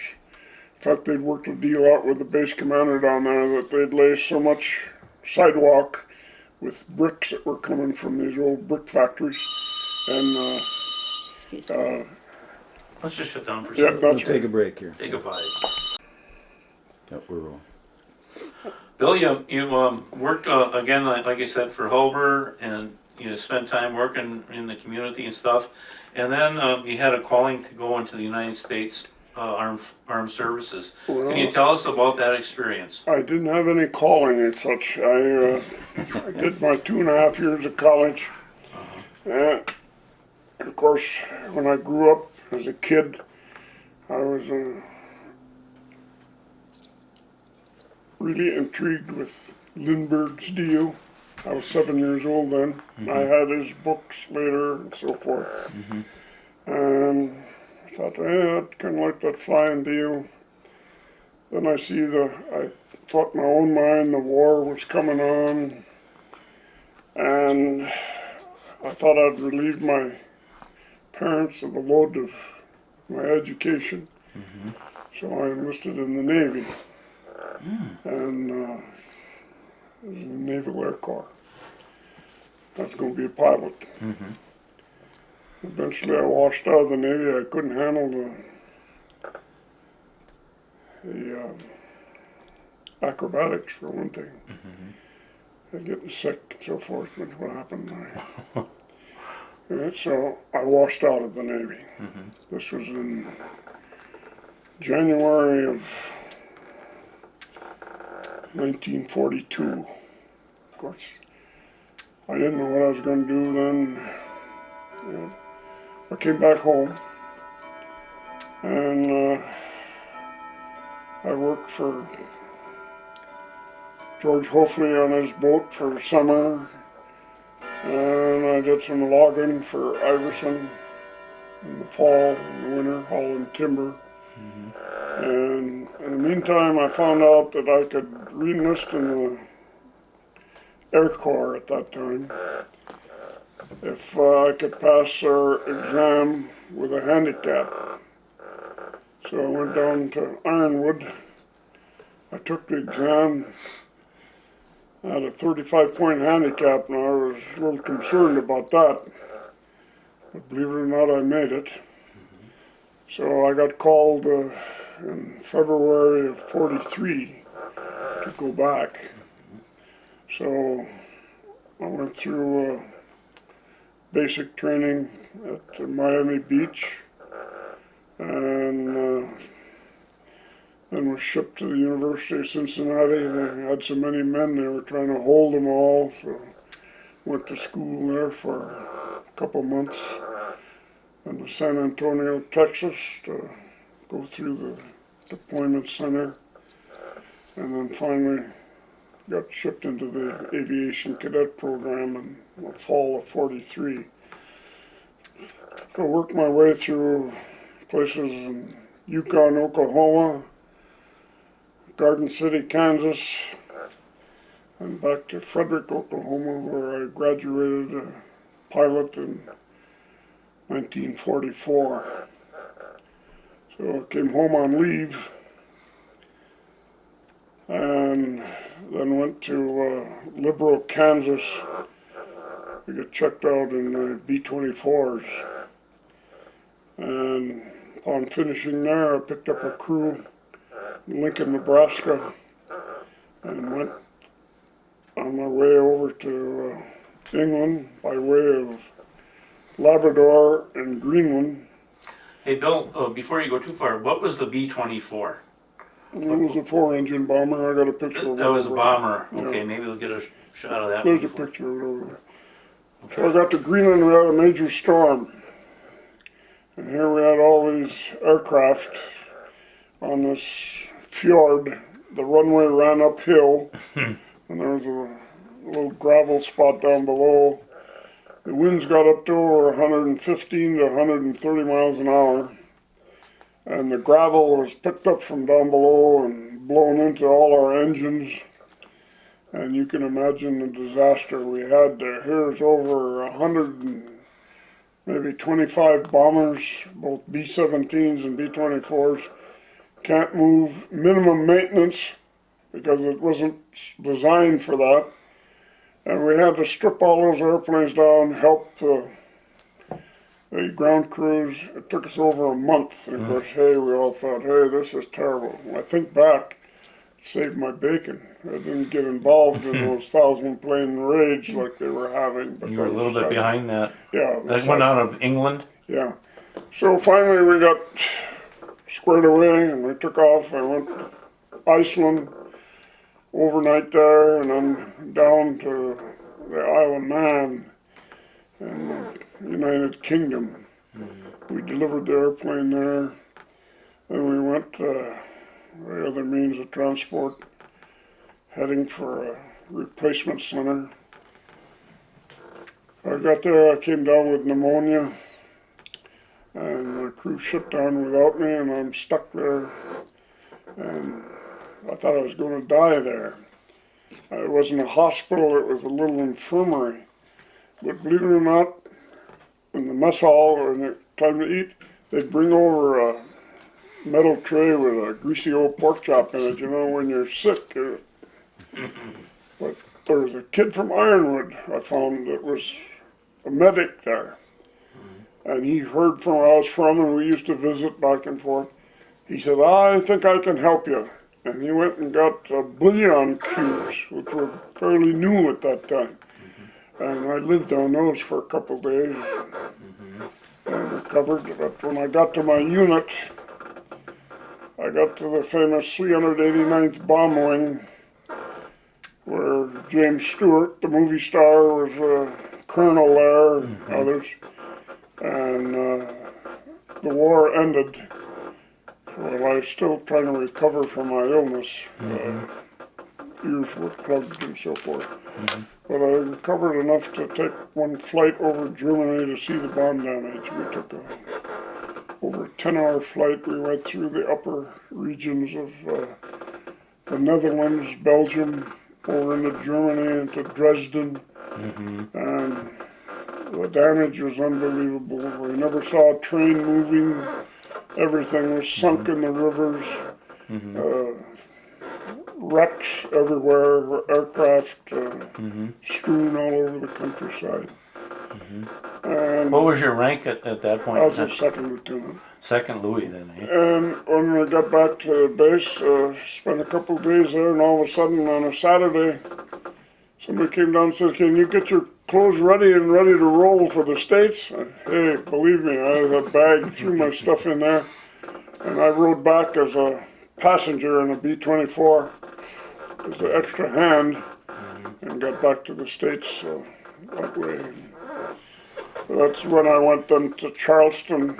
I was with a ferry group, and they had us doing odd jobs there until we could do other things. That's where I got in with the prisoners. So you had a week with those guys, Yeah, and then it was on to other stuff? And we finally got organized, and I got sent to Detroit. And from there, we went back to the West Coast. The bombers were coming back from the Pacific Theater, and they didn't know what to do with them. They set these 3 centers up in the United States to accept them. And we had crews like us, we'd go in there, we'd pick one up, we'd fly it, in this case, to Kingman, Arizona, dump it off, get back in a transport, and fly back to the destination again as Hammer Field in Fresno. And we did that for 2-3 weeks, and it was really a tough job. And eventually I had enough points, or my time came up, and of course that time it was everybody get out. And so I got out of the service at that time. What year did you get out then, 47? I got out in 45. 45, okay. 45, and I was home for the 3 years. What'd you do those 3 years when you were home then? I worked for Halver, and I worked for the cannery, and odds and ends, other places, just trying to make a living. Yep. Everybody's coming back, wages were nothing. And of course, those are the years where you decide, what are you going to do? Well, by that time I was getting up about 26, 27. I figured I either had to go back to school or do something else. And I checked into the school situation. It was so jammed there from GIs, I don't want to live like this again. So I eventually heard from my old navigator. He'd stayed in the service. He said, they're taking pilots for the Berlin airlift. He says, if you're interested, I'll send you the paperwork. Well, winter was coming on here. I thought, a year or two, I missed the flying. I'll do that. So I got back, got the papers, shipped to California, Hamilton Field. In place of going to the airlift, I wound up on a ship going to Japan.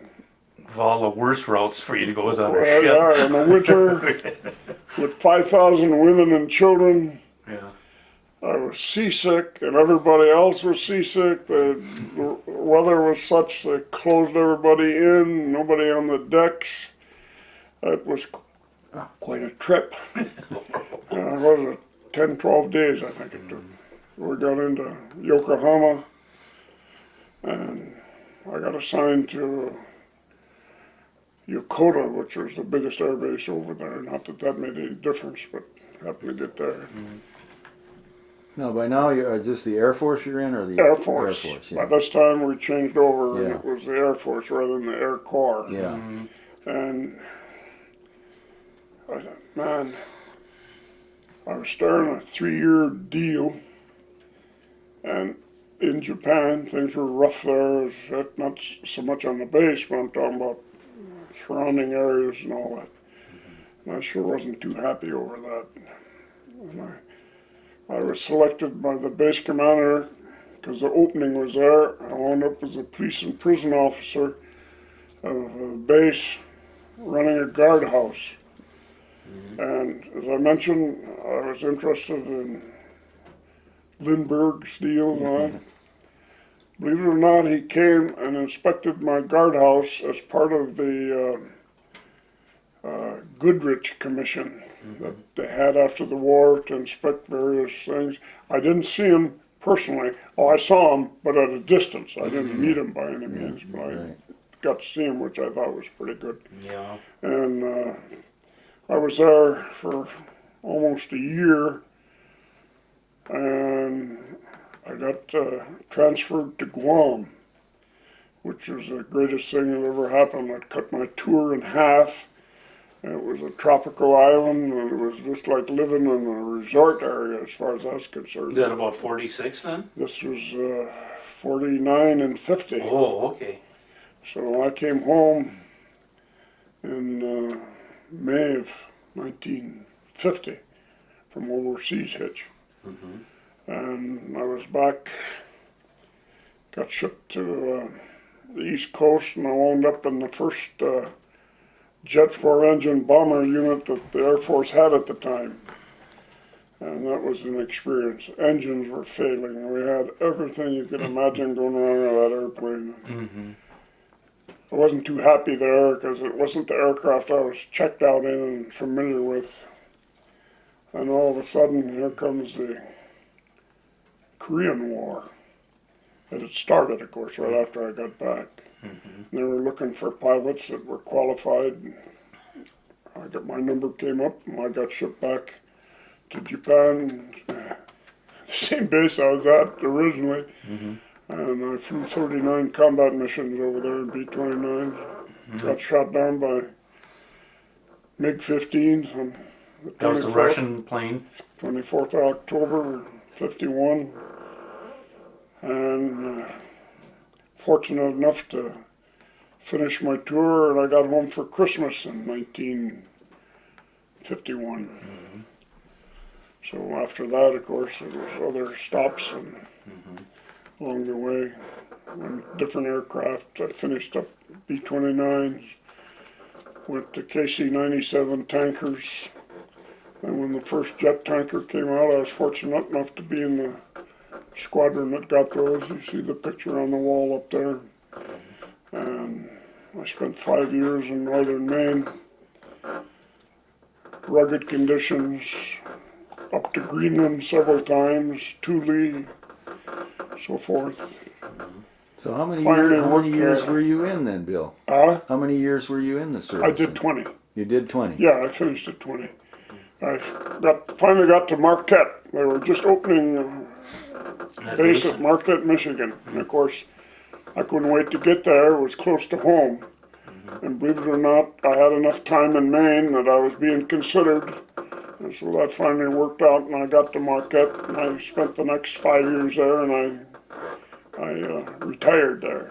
Yeah. Where did you retire as in rank I then? retired as major in May 1st, 65. 1965. Yeah. John, can I tell another cute story here? Go ahead. I remember when Bill first came home, I'd heard a lot about you. My dad was always amazed at, the things you'd done in the war, and Bill comes with a strong record. But I remember Bill in a totally different light.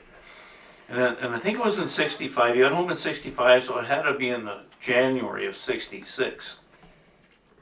The city of Bayfield at that point in time came up with their first ever fishing contest in the wintertime. Do you remember that, Bill? Yeah, I remember that.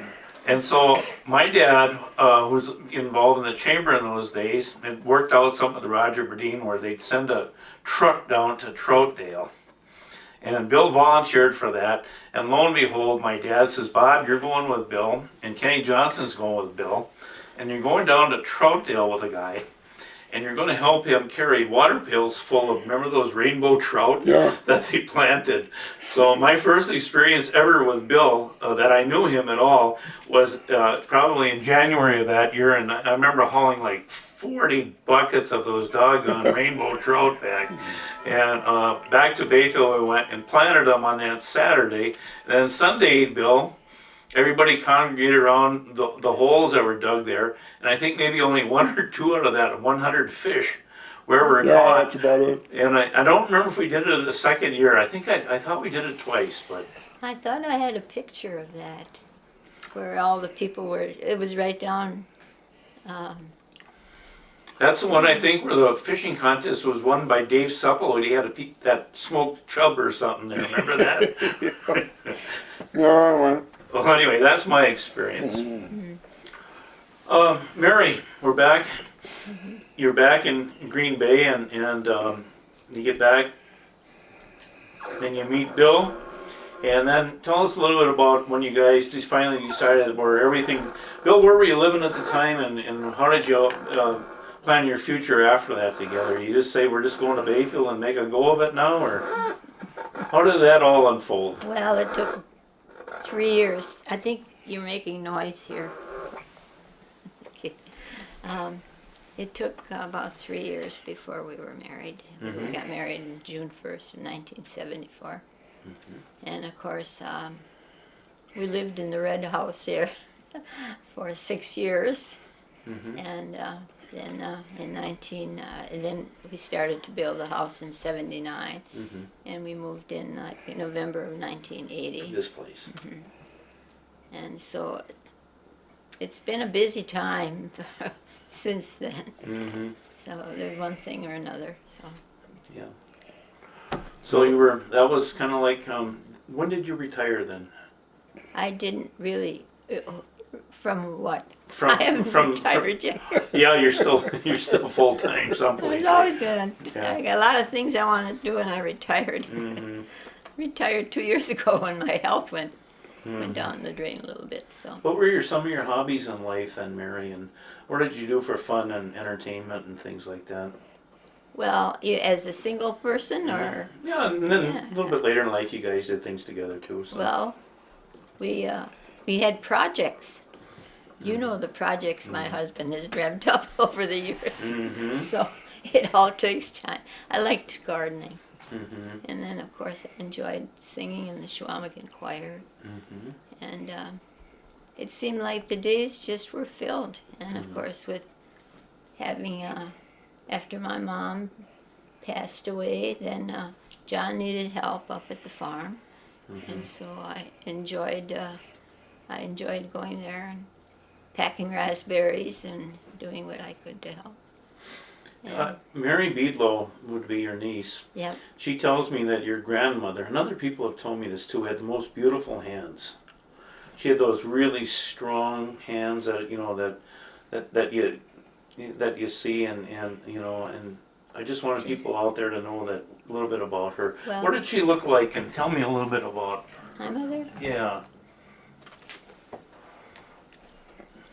maybe I can show you a picture.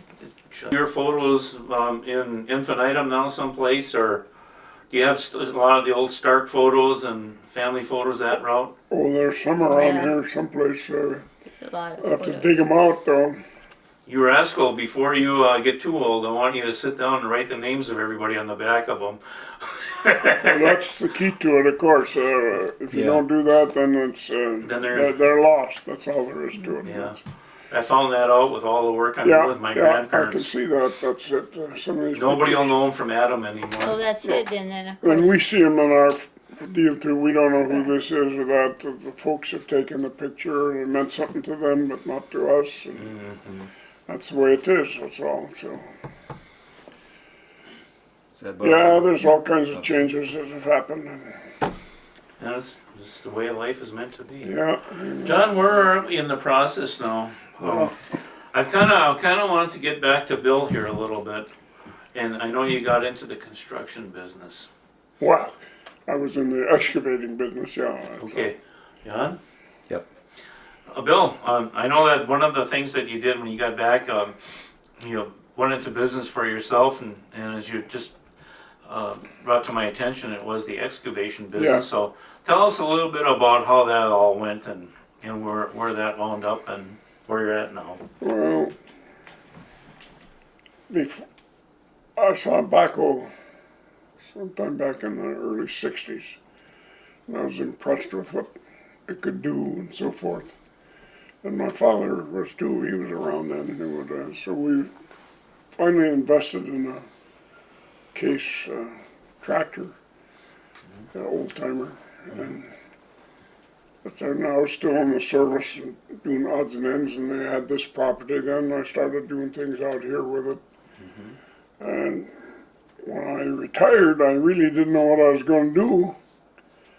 And all of a sudden, people started calling me to dig this and do that because I had one backhoe around that time. There weren't many around at that time. They were up in price, let's face it, and not too much knowledge of what it could do.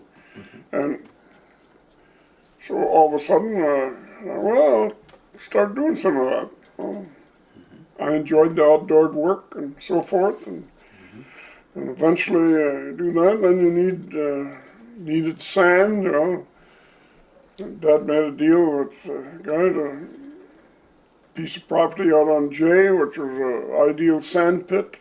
Reuben Nelson? No. Oh, okay. Matt Probonic. Oh, Matt Probonic. Matt Probonic. I used to kid him. I said, Matt, I'm moving your farm to town. And he'd laugh. He'd care about it. I'm going to tell you, you tell me. So through the years, I used that. And then as I kept getting older, I kept getting slower and didn't know what I was going to do. I found out, well, at 80, I better hang it up, do something else. They came out with this deal on sand pits where it's, what do they call it? Non-metallic mining. Okay. And the state's got more regulations on that now. I thought, I don't want to monkey with that at my age, so I just shut it down and sold the pit to, what's his name? Morse Batan's son-in-law. Dean Alverson? No. Oh, Craig Hoopman. Craig. Craig Hoopman. Okay. So that was that, and okay, after that's done, what am I going to do? And I thought, I had that farm up there. We didn't want to monkey with the apples anymore. I didn't want to see it growing up in brush. I always wanted to get into the buffalo deal, put those up there. So that's what I did. And with the help of friends, we worked there like dogs, putting up the fence and all that routine. We started out with 3. Where'd you get the first 3 buffalo? I bought them from a guy down there, Ladysmith. Got a bull and a cow, and the cow had a calf before I could get it up here. Yeah. So I wound up with 3 to start with, and eventually I think I hit 36 at one time. And when Peter died, I still had 27. By that time, what are you going to do? I couldn't do the haying anymore. So we sold the buffalo. Fortunately, get rid of that. And the question of what we're going to do with the farm. Well, maybe we better try to sell it. Might take a couple of years. Farm sold in 6 days. That sounds good, except I had 2 months to clean up 60 years of accumulation. But with friends and relatives, Jim came up from Iowa and worked like a dog there, and we got that taken care of. So all of a sudden, I don't have any animals to take care of in over 30-some years, and it's odd where I'm not basically doing anything. Well, it's really interesting too, because I know that the buffalo were a big part of your life there, but I remember driving by your home for many years here to see all the mules here too. All the No, donkeys. Donkeys, yeah. Donkeys, That was kind of a fun story too. Tell us how that all came about. Boy. My father had done some real estate work with 2 Indian agents from New Mexico. And they came up and I said, oh, we want to do something for you, for what you did and so forth. And he said, well, we kind of like maybe some of those burros that you got down that country. It wasn't long they called up and said, come and get them, we got them. So I got Harold Mackey and Jingling Johnson. Oh. We jumped in the car and we drove to New Mexico nonstop. And, met these guys there, and the next day we went out to this ranch, and now we're going to haul them back. We took a U-Haul trailer, a double axle job, and we took the rear door off, and we put inch and a half of sand in the bottom of so they could have footing. And we put 4 of them in there, and we reversed the door in the back so that there was a slot open where they could look out and breathe and so forth. And so we hauled those back nonstop here. So that's how we got started. They were here for many years. Well, They're- 72 we started with them, and Yeah. so through the years, we got up to 8 at one time The female and lost it. was the white one, and she had a baby that fall. So you got four and one on the way. So you were a grandpa too then? That was a fun operation. I'd never had experience with them like that. And trained them to pull a wagon, a cart, and all that stuff. So it was interesting. I enjoyed working with them. Well, who taught you how to take care of burros? I had to teach myself. Yeah. For example, all of a sudden I see their feet were getting a little long. I started looking things up, and I found where I think the University of Tennessee had a deal where you could write to them and they'd send you a manual, and I did, and they followed through. I got the manual, and I picked up the tools required, and I started with her help. We used to, we had one big one where he wouldn't pull his hoof up. We'd have to throw him down and tie his legs and then go after the hoofs. Well, we had some experiences with him from time to time. Stubborn as a burro? Well, no, not exactly stubborn, but They they're touchy with their feet. They don't want you to monkey with them unless you know what you're doing. And eventually, once we kept working at them, they adjusted to it. But, And the last one we had just died, was it January 10th, 2 years ago? yeah. How old was it? Well, he would have been 35 this year. Jeez. They It live was that Buster, long. and he was born here. Buster was born here. Yeah. Yeah. So, Mary, it sounds like you took care of these burros too. Oh, she did. Well, she I did did, many because, things there. Yeah. I was a nurse because they had to have medication, so how to give it to them. So I figured out that if I could use graham crackers, or we used to use ginger snaps when they had them about this and and you put the medication on there, and then they would eat it right away. But then the ginger snaps got down to about inch and a half. But so yeah, that was a regular thing for him for a long time. And then I missed them all because they would, take care of the lettuce and my garden, my garden produce that I was using, and apples. Well, of course, we had apples galore. I think they lived that long because I fed them so well. Bill, did you wind up inheriting the Torvik farm, or did you buy the Torvik farm, or? I did. Mary inherited it. Oh, okay. I wondered how that transition went there. I know both the brothers passed away. Well, actually, Nick was not part of it for a long time because Okay. he'd been ill for a long time. And my brother John was. And so, of course, when it got to that point, then it had to be changed. There's He one was gone. interesting aspect of Nick, and that he married a Kelly girl. That's right. And would you tell us a little bit about the Kelly family, and would you tell a little bit more about their children and all the kids in that family from It was all very Nick's good. kids? Well, there are a lot of Kellys around now. There was, Lillian was Nick's wife, and then there was Vivey, and there was Mary, and then there was Jimmy. He was about my age, and there was Vinny, and then there was Harold, And then, what was the older guy the older one that was Dutch's friend? Dale. Dale.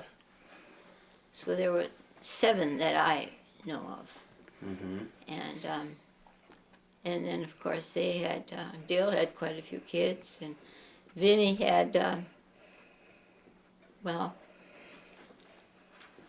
you know, you forget how many they all had. But of course my mother, my brother Nick and Lillian had, 6. they had 6, but they also had a baby that I died. thought the baby died. Was about a few months old. The oldest was a year ahead of me in school, and that would be Kathy. Yeah. Maybe you could give us a little overview of that, of the kids in that family. They certainly should have a special mention in this Oh yeah, video. well, they're special to me because they were around here. I have other nieces and nephews, and my brother Bill living out east, Lynchburg. But you know, we didn't, and he lived in California. He lived in so many places. They didn't get here very frequently, but they tried to get here as often as they could. Well, Kathy was the oldest, and then came Jim, and then came Marilyn, and then came Peter, and then Nikki, and Mary was the youngest. And so I went to school with all those kids, so Yeah. yeah, they were in my age group. yeah, So they're pushing 60 years old now. I know Kathy is. and- Kathy was 60 this year. Yeah, Jimmy was a year And younger. Jimmy will be 58 in December. Uh-huh. And Marilyn, I think she'll be 56. And Peter would have been 52. And Nikki, and I get confused, there's only a few months difference, 11 or 12 or 13 months between Nikki and Mary. Lillian was quite a nice lady. Yes, she was. She was devoted to her family, and she was devoted to other things too. And I do know that she spent 9 years on the Bayfield Board of Education, in which she gave a lot of her life to that. So Yes, she did. she was quite a lady. Yeah. And of course, she became very ill with rheumatoid arthritis. Had to have some severe surgery to her legs. And Nick, of course, has a heart attack. So they were away from Bayfield for, I don't remember what year it was that they moved to Washburn. I know that when Mary and Joe got married, that part of she took paid a lot of attention to her parents anyway. She did. She took very good care of them. It got to be a point where it was almost too much for her with 2 children. But it was interesting because Lillian, she's in her wheelchair, but little Charles, he was just a little baby. Mary could leave him there with her, and it was interesting how they enjoyed her and recognized that she was handicapped. And so yeah, those kids just grew up too fast. Well, I know that Mary mentioned that she didn't have to spend a lot of time with her children teaching them how to read because Lillian spent quite a bit of time Well, going over everything with them too. So they well, had. she was a teacher, Mhm. and matter of fact, she taught in the town of Russell, At Carver. Carver School. Okay. And when she was a single lady, and lived with can't come up with the name now. Bertha Lohman's folks. August Lohman family. Well, is that what his name was? August. The What Lohmans, is anyway. Bertha's brother's name? I can't remember right now. Myron. Myron, yes, Okay. Myron. And then she also taught somewhere down near Glidden. And I just don't remember. And these were the old country schools of the day. That's what they were. Yeah. In the town of Russell, there was the Carver School, there was the Sand Bay School, the Raspberry School. Then there was one out in the Indian settlement, or a little ways away. Well, there was one in the Indian settlement years ago. It's one of my mother's cousins, a couple of them, from the other Shuga family in Cornico. They taught there. Well, I know that my Aunt Ranghild taught also at the Sand River School. There was a school on top of Sand River, and then there was one just as you come into Cornucopia too. She taught us when you were two part-time there Right, in school. Yeah. Okay, John, I don't have a lot more. Mary, what other sort of civic activities, what organizations were you part of? Here, Yeah, in Bayfield. American Legion Auxiliary. Actually, I really didn't get too involved with too many civic activities. Tried to help in different situations, but well, on the Heritage Association, of course, in the beginning, Yeah, I was involved with were that. you involved with, no, I'm drawing a blank here. Mrs. Benton, Yeah. Marjorie Benton and that group, so. Okay. And Bill, what about you? Were you part of, Basically the same thing, American Legion yeah, and Heritage, because we worked with them on the selling of the courthouse and Okay, maneuvering all that deal. with Jerry Phillips. Yeah. Yeah, but other than that, I'd have to say you were I too had busy? my own stuff to take care of, trying to make a living. Oh, busy is right. No, that would be a great way. Well, You both had a long, full life. We had several We retirements. hope so. You think you're retired now or not? Yes, it's terrible. I'll tell you what, it's a great privilege to sit here and talk to you guys. And Well, it was The nice of story- you to do this. It's real important to the community in the short term and long term, so that people down the road actually get to meet you, and it's the That best way to that's do it. part of what is hard is because we knew everybody. And matter of fact, one of my friends from Green Bay, she came up to visit, and we were walking down the street, and I'd say, hello, hello. She said, do you know everybody? I said, well, they're local people. And now I said, people don't know us. And we don't know them because there's so many New Yeah. generations moved in, and we out here on the sticks, and we've lost Yeah. track. We're not Yeah. in business anymore, and you lose contact. You know. Yeah, yeah. In 1972, I sat with my grandmother Nelson up on the hill there, and she was 92. Yeah. And I said to her, Grandma, tell me about old times. And she says, you know, a lot of good times to the old days, she said. But she says, you know, you get to be so old she says, that, you know, I miss my friends dearly. They are not here no more. That's right. And they are not here like you know, the Hetmans and Wasmus and those families. And it was kind of really Yeah. sad. Well, that's what Bill's mom said. She said, you can live too long because all your friends are gone.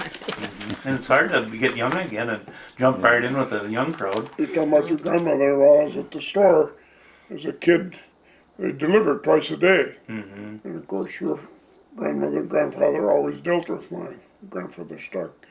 And we'd deliver there. Of course, we always looked forward to it at certain times because we'd get a cookie or something. You know. We always knew the angles. Did you know my grandfather Cranky John pretty well then too, I or? knew him, but I didn't know him on that basis. He was Yeah. always, of course, I was a young lad then, and he always treated me fine. We'd meet and talk and whatever in the store. He used to visit with my grandfather at times, but he was a busy man too. He didn't have time to fool. Nobody did in those days. No moss grew under anybody's feet in those days, I'll tell you. Yeah, I mean, it was trying to make a living and keep going.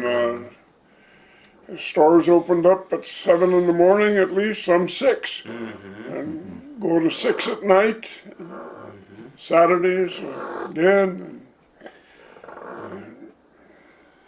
Well, Times have changed, no question about it, but Yeah, hopefully for the better. you've really seen Bayfield change Oh, sure, of course. very much, yeah. As a kid growing up here, it was fun because, hey, I used to go, when I had a I'll bicycle, get that picture. I'd go around to the docks, and I made a point of catching a fish every day. was a fun deal. Yeah.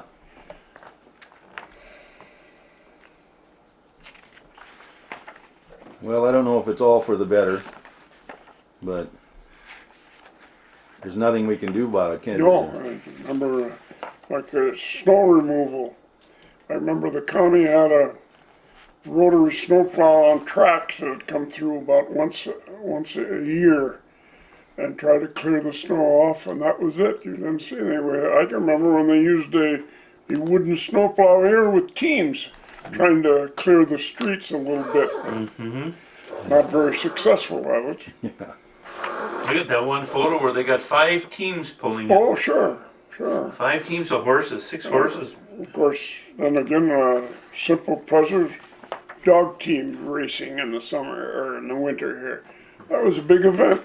People turn out, they didn't have TV, they couldn't travel with the cars. It was local stuff that they attended. Well, there was more of a community. Yeah, it was. Yeah. Yeah, I used to know everybody in town and where they lived and all this and that. Now, I'll give I you the don't know anybody. I'll give you the phone book, Bill, and like me, you can't identify No. 20% No, of you can't identify them. Or on the street, I go to the post office, and very seldom do I see somebody now that I actually know.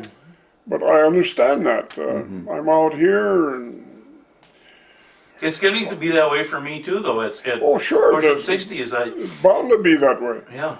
You don't Can't hang out change with it. the old crowds anymore, and It's a change, but that's hopefully it's for the better in most cases.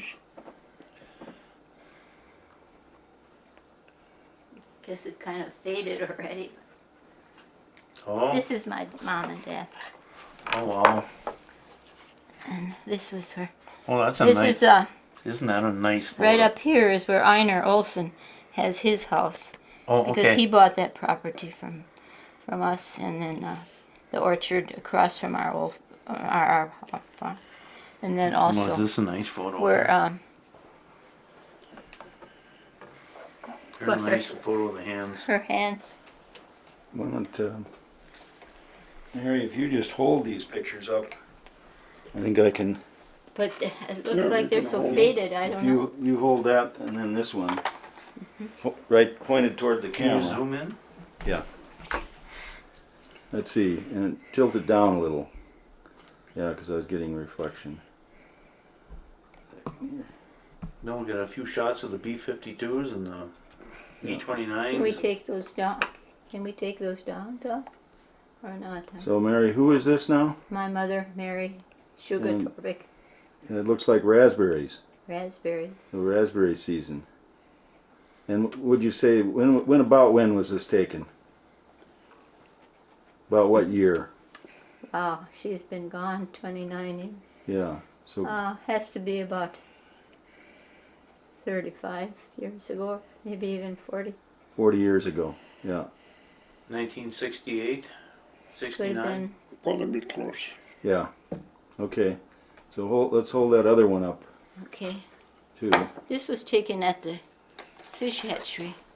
Remember years ago we used to have sturgeon there, and I In the know pools up that front. that was a good time Hold it up. to. Yes, I know, but I wanted to just clean it off a little bit. I remember the sturgeon, those front And ponds there. we would bring friends out to the fish hatchery to see the fish hatchery and all. Very nice photo. She's dressed fairly elegantly there that day. Boy, the fish hatchery's changed too. So these are, Nicholas and Mary Torbick. and where are they standing? They're standing at the Bayfield fish hatchery Okay. somewhere A long time ago. Yeah. a long time ago. Yeah. It's a nice picture. What year was Mary born again? My mother, Yeah. 1894. My father was born in 1890. They came from the same village, but they didn't. Okay. There we got her. Yeah. Okay. Good job. Very nice photo. Yeah. That one you're gonna have to make sure stays in the family there, Kim. Oh, yeah, I think most of them have. They have a copy of it at least. We got so many pictures, but when you really want them, where are they? Mine are on my computer now. Well, I spent- that's what's wonderful, yeah. Yeah, and they're all, at that stage, so. But I'll tell you what, I've got the old green folder, big thick thing like that, one of the old velvet ones. That was Bertina's, and that was my grandmother's mother, Grandma Nelson's Yeah, mother. sure. And I'll tell you, some of those photos in there are just precious, because it shows my grandmother, Oh, yeah. 6, 7 years It's old. amazing to have pictures from that far Yeah. back. Yeah, and so I've got them now there, and I don't know what we'll do with the hard copies in the long run. Well, you should go to the Heritage. Yeah, if they want them, Yeah. You think, Trouble is, when we're gone, if you don't specify, they're generally out the window someplace. yeah, they're beautiful pictures of Norway. You need to appoint somebody to be the archivist. Yeah. Yeah. Um, Okay, any other final words from either of you? Well, thank you very much for coming. Oh, well, thank you. It, It's a pleasure. I was learned a lot. It was interesting. Yeah. Interesting. And when we leave, we'll probably think of a dozen other Oh, things. sure, to ask Well, about it. yeah. everybody does, let's Yeah. face it. So Yeah. always, I hope you'll have us back sometime if we ever get to the second phase of what we forgot. So Well, now that we know what a good job you do. We can dig into some pictures for you. oh, John is kind of cute now. When I get here, I'll say to John, "How did we do?" And he'll say, "Oh, probably did really, really well." And I say, "What is there I need to improve upon?" And he's gonna say, "Bob, you gotta stop laughing when people tell a joke or something like that." No. That's all right. No, that's fine. Those are I interesting. never promised him I was Walter Cronkite here. How many of these have you done now? Well, you mean all together or just this time around? This time around? This time around, I think you're the 5th. Uh-huh. And we've got Jeannie Buffalo on Thursday. Yeah, And trying to get the Headland Boys. Headland Boys. Oh, yes. We're gonna run over there. Are you? Harvey's kind of. how are they doing physically? Harvey's got a little heart problem, and Clifford is probably pretty well. I see, once in a while, we see They're them walking walking on when the we're at the hospital or up the street Clinic there. area. I send them emails all the time, and on each, they've got one of these older. The receiver over there isn't like CenturyTel; it's like NCIS, and they can only take about one picture at a time because it clogs their whole computer up. Oh, So I never send them, but I send them once a week. I send them a photo, like of a fish boat or something. They've got Yeah. that website over there, Yeah. and so they owe me big time now. But I sent them that email over saying what would be okay to do that, and I haven't got a reply from them yet. So now I'm going to have to call them to see Yeah. if they'll do that. Yeah. But I'm pretty sure they will. I always wondered why they moved to Ashen. You any idea? Taxes. Was it taxes? That was I yeah. thought it might be health too, really close to the. well, they still drive, so don't they? Yeah, they do. Okay, well, then Yeah, they're yeah, all- they're walking everywhere. Harvey is now, I believe, he graduated in '49. He's, I think, 78 years old, yeah. and Clifford's 3 years younger, Yeah. or 2 years. They're just kids yet. Yeah, they're just kids. So. But anyway, they're wonderful guys. And Yeah, they're nice. when you get them guys going, now that could be a story, bar none, one of the best ever about commercial fishing around Oh, here. yeah. We got Morris Batan. Yeah. That was a wonderful interview too. Yeah, Finally got him off his duff. He was kind of like, it's almost like a stage fright thing for those guys. They don't realize that it's how much fun it can be. We got Morris, and he gave us a lot of stuff. We got to get back to him too for a round two. Is he doing quite well health-wise? He's physically mobile and he's walking around, but I hear that he's got a malignant growth on his kidney. Oh, But they I can don't do think some- that'll take him, the doctor says. Okay. He That's had more good. problems with a blood clot in his leg, and he's got that cleared now, and he's walking around, and he's 89. He was born in 21, Yeah. So he, but he's doing fine. Sharp as a tack, you know what I mean? And part of that old baton. I was really interested in that section there where Mrs. McCarty married that Job Bataan. Yes. That But must, there was no relation with these other Batans. yeah. That was a No, that was the Frank Bataan Frank side. Bataan. Their connection came a generation before that, when old Frank Bataan Sr. that had the place down by the ferry boat landing there. Yeah, he was Frank's father. Yep. Junior's father. And Morris Batan's father was Eddie Bataan, whose father was Ed Bataan. Eddie Bataan Sr., who was a brother to Frank Bataan Sr. There were Oh, seven so they brothers were that came here in There was a 1872. cousinship there then. Yeah, I could- Yeah, that's kind of the tie-in. But there was others. There was a Solomon Bataan Sr., not Solly Jr. There was a Bonacci Bataan, all kinds of Batans. Oh yeah, there was a lot of them. My father used to tell the story about the old man Batan. He contributed a lot to those windows in the Catholic Church. He never wanted to show His name on him or his something. name on them or anything like that. And he always put a dime in the plate. He always thought anybody else was showing off if they put more than a dime in the plate. But he slipped But money under the he table. gave them a lot on the side, like Yeah. the windows and other stuff, but Uh-huh. he said it What a never, guy. never put it in the plate. Everybody has their little quirks, you know, and Yeah, that's the way it yeah. is with that stuff. Yeah. They were strong Roman Catholics. Oh yeah, sure, of course. Well, that was a big deal in the early days here. Well, in 1871, Father Chubble came from La Pointe. And part of his mission was to construct the Roman Catholic Church in Bayfield of the Franciscan order. So he started that. Well, then lo and behold, in 1872, come these French Canadian Catholics from Two Rivers, Wisconsin, and that would be the seven brothers plus their whole fishing gear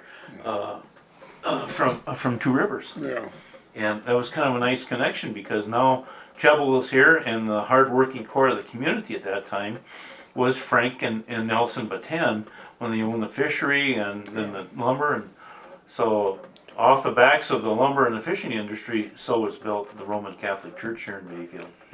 I gotta tell you one story that doesn't be recorded, but my grandfather and Walksmith, the lumber guy, were friends in the early days and so forth. And when Mr. Walksmith was 88 years old, I gave him his first airplane ride. And of course, we flew over the islands, and he was telling me about the early days. He wished he had this machine. He could tell, like Oak Island, he said, I'd probably stayed out of there with all those ravines and, you know, all that kind of stuff. And he told me a story. He said that he went west after he'd worked here with some mills and all that. He could see the lumber was fading out. And he went west and bought heavily in the state of Washington, I think it was. And while there was a forest fire, and it cleaned them out. Oh And boy. he says he came back to Bayfield. He said, I always wanted to tell you this. And he said, I went to your grandfather, Stark, and he said, I got $10,000 on a handshake. And in those days, 10,000 was quite a bit. Oh. And he said he couldn't get over that because he was in the bank and all this and that through the years. And he says, now you got to sign your life away, he says, to get $10. And he's right down those scores. Well, men were men in them days. If you said this, Yeah. that's the way it Yeah, was. they followed up on their word, and I thought that was an interesting You didn't story. need lawyers in those days. Yeah, that's the way it was. So, Well, thank you guys Yeah. very, very much. Thank you. Oh, it was Okay, tell me about this plane, Bill. this is a B-24. I said made by Consolidated Aircraft. It 4-engine, grossed 65,000 pounds to take off. 10-man crew. And of course, it was one of the backbones of the World War II B-17 and the B-24. Now, where were you on this plane? I was a pilot, and I took this one like it overseas, and Yeah. So how big was the crew? 10 men. Uh-huh. Must have made a racket. Oh yeah, a little noisy. No air condition. Pressurization. No heat. We had electric suits that What height? worked partially. What height did you fly it at anyway? Oh, those. If you could get 18, 20,000, you were at the max Yeah. for effort. Engines were fairly small compared to others that came in. My Uncle Norman worked for McDonnell Douglas. Who did? Uncle Norman. Oh, did he? During the war, yeah. Oh, yeah, sure. Yeah, and he talks about the DC-3 Yeah, and those planes. Yeah. And the bombers too. They worked on those bombers out there at Douglas. Yeah, but Douglas didn't make. He didn't make a heavy bomber. They made DC-3 transport, and they made a twin-engine job, Okay. which is smart. Doesn't make a difference, but that's what they did. Mm-hmm. And the next one, of course, is the B-29. Okay, just a second. I've got all kinds of reflections on that one. Yeah. No problem. I can see myself in the glass. You see, I'll have to get off to the side a little bit. You want to get rid of the reflection, eh? Well, I can't get rid of them all because See, John can go home with us now tonight and edit too. So he'll do that a little. Would it Okay. help if we lit the lamps and took the top light off? no, that's fine the way it is. Okay, Bill, tell me about this plane. Well, the B-29 was made by Boeing Aircraft. It was a long-range bomber that was used in the Pacific to bring Japan to its knees. Gross weight takeoff 140,000. The crew varied between 10 or 11 depending on conditions. Often they carried a radar man. Radar was just coming into play at that time. Now, did you fly this one too? Yes, yeah. So, where were you? Up in that nose there? Where's the Yeah, cockpit? on the left-hand side, pilot seat. That's the one I threw 39 missions in Korea on. Uh-huh. So you're up there in the nose. Yeah.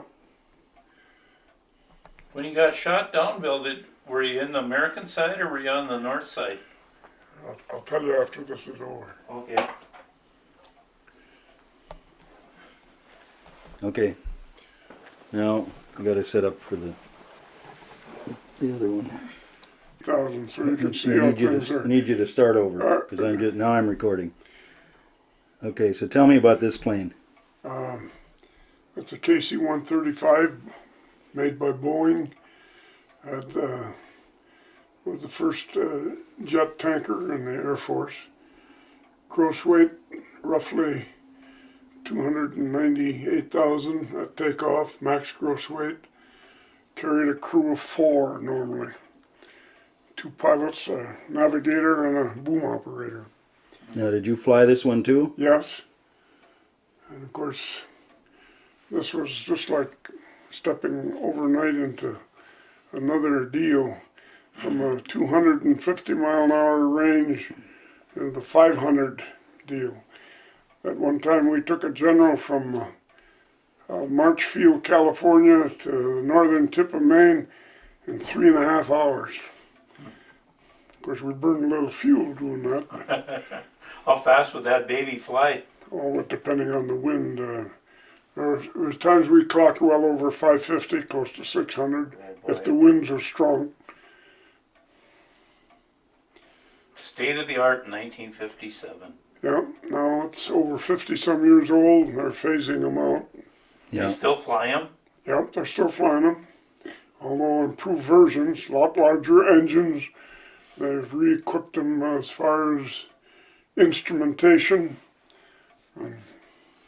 How tough a job was it to fly something like that, Bill? Was it just a piece of cake once you learned how, or was it a Well, it's an effort all the time, because things are changing all the time. Yeah.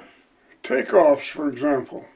When we first got that up in northern Maine, we're getting a lot of snow with the prop-driven tanker. Snow didn't bother us.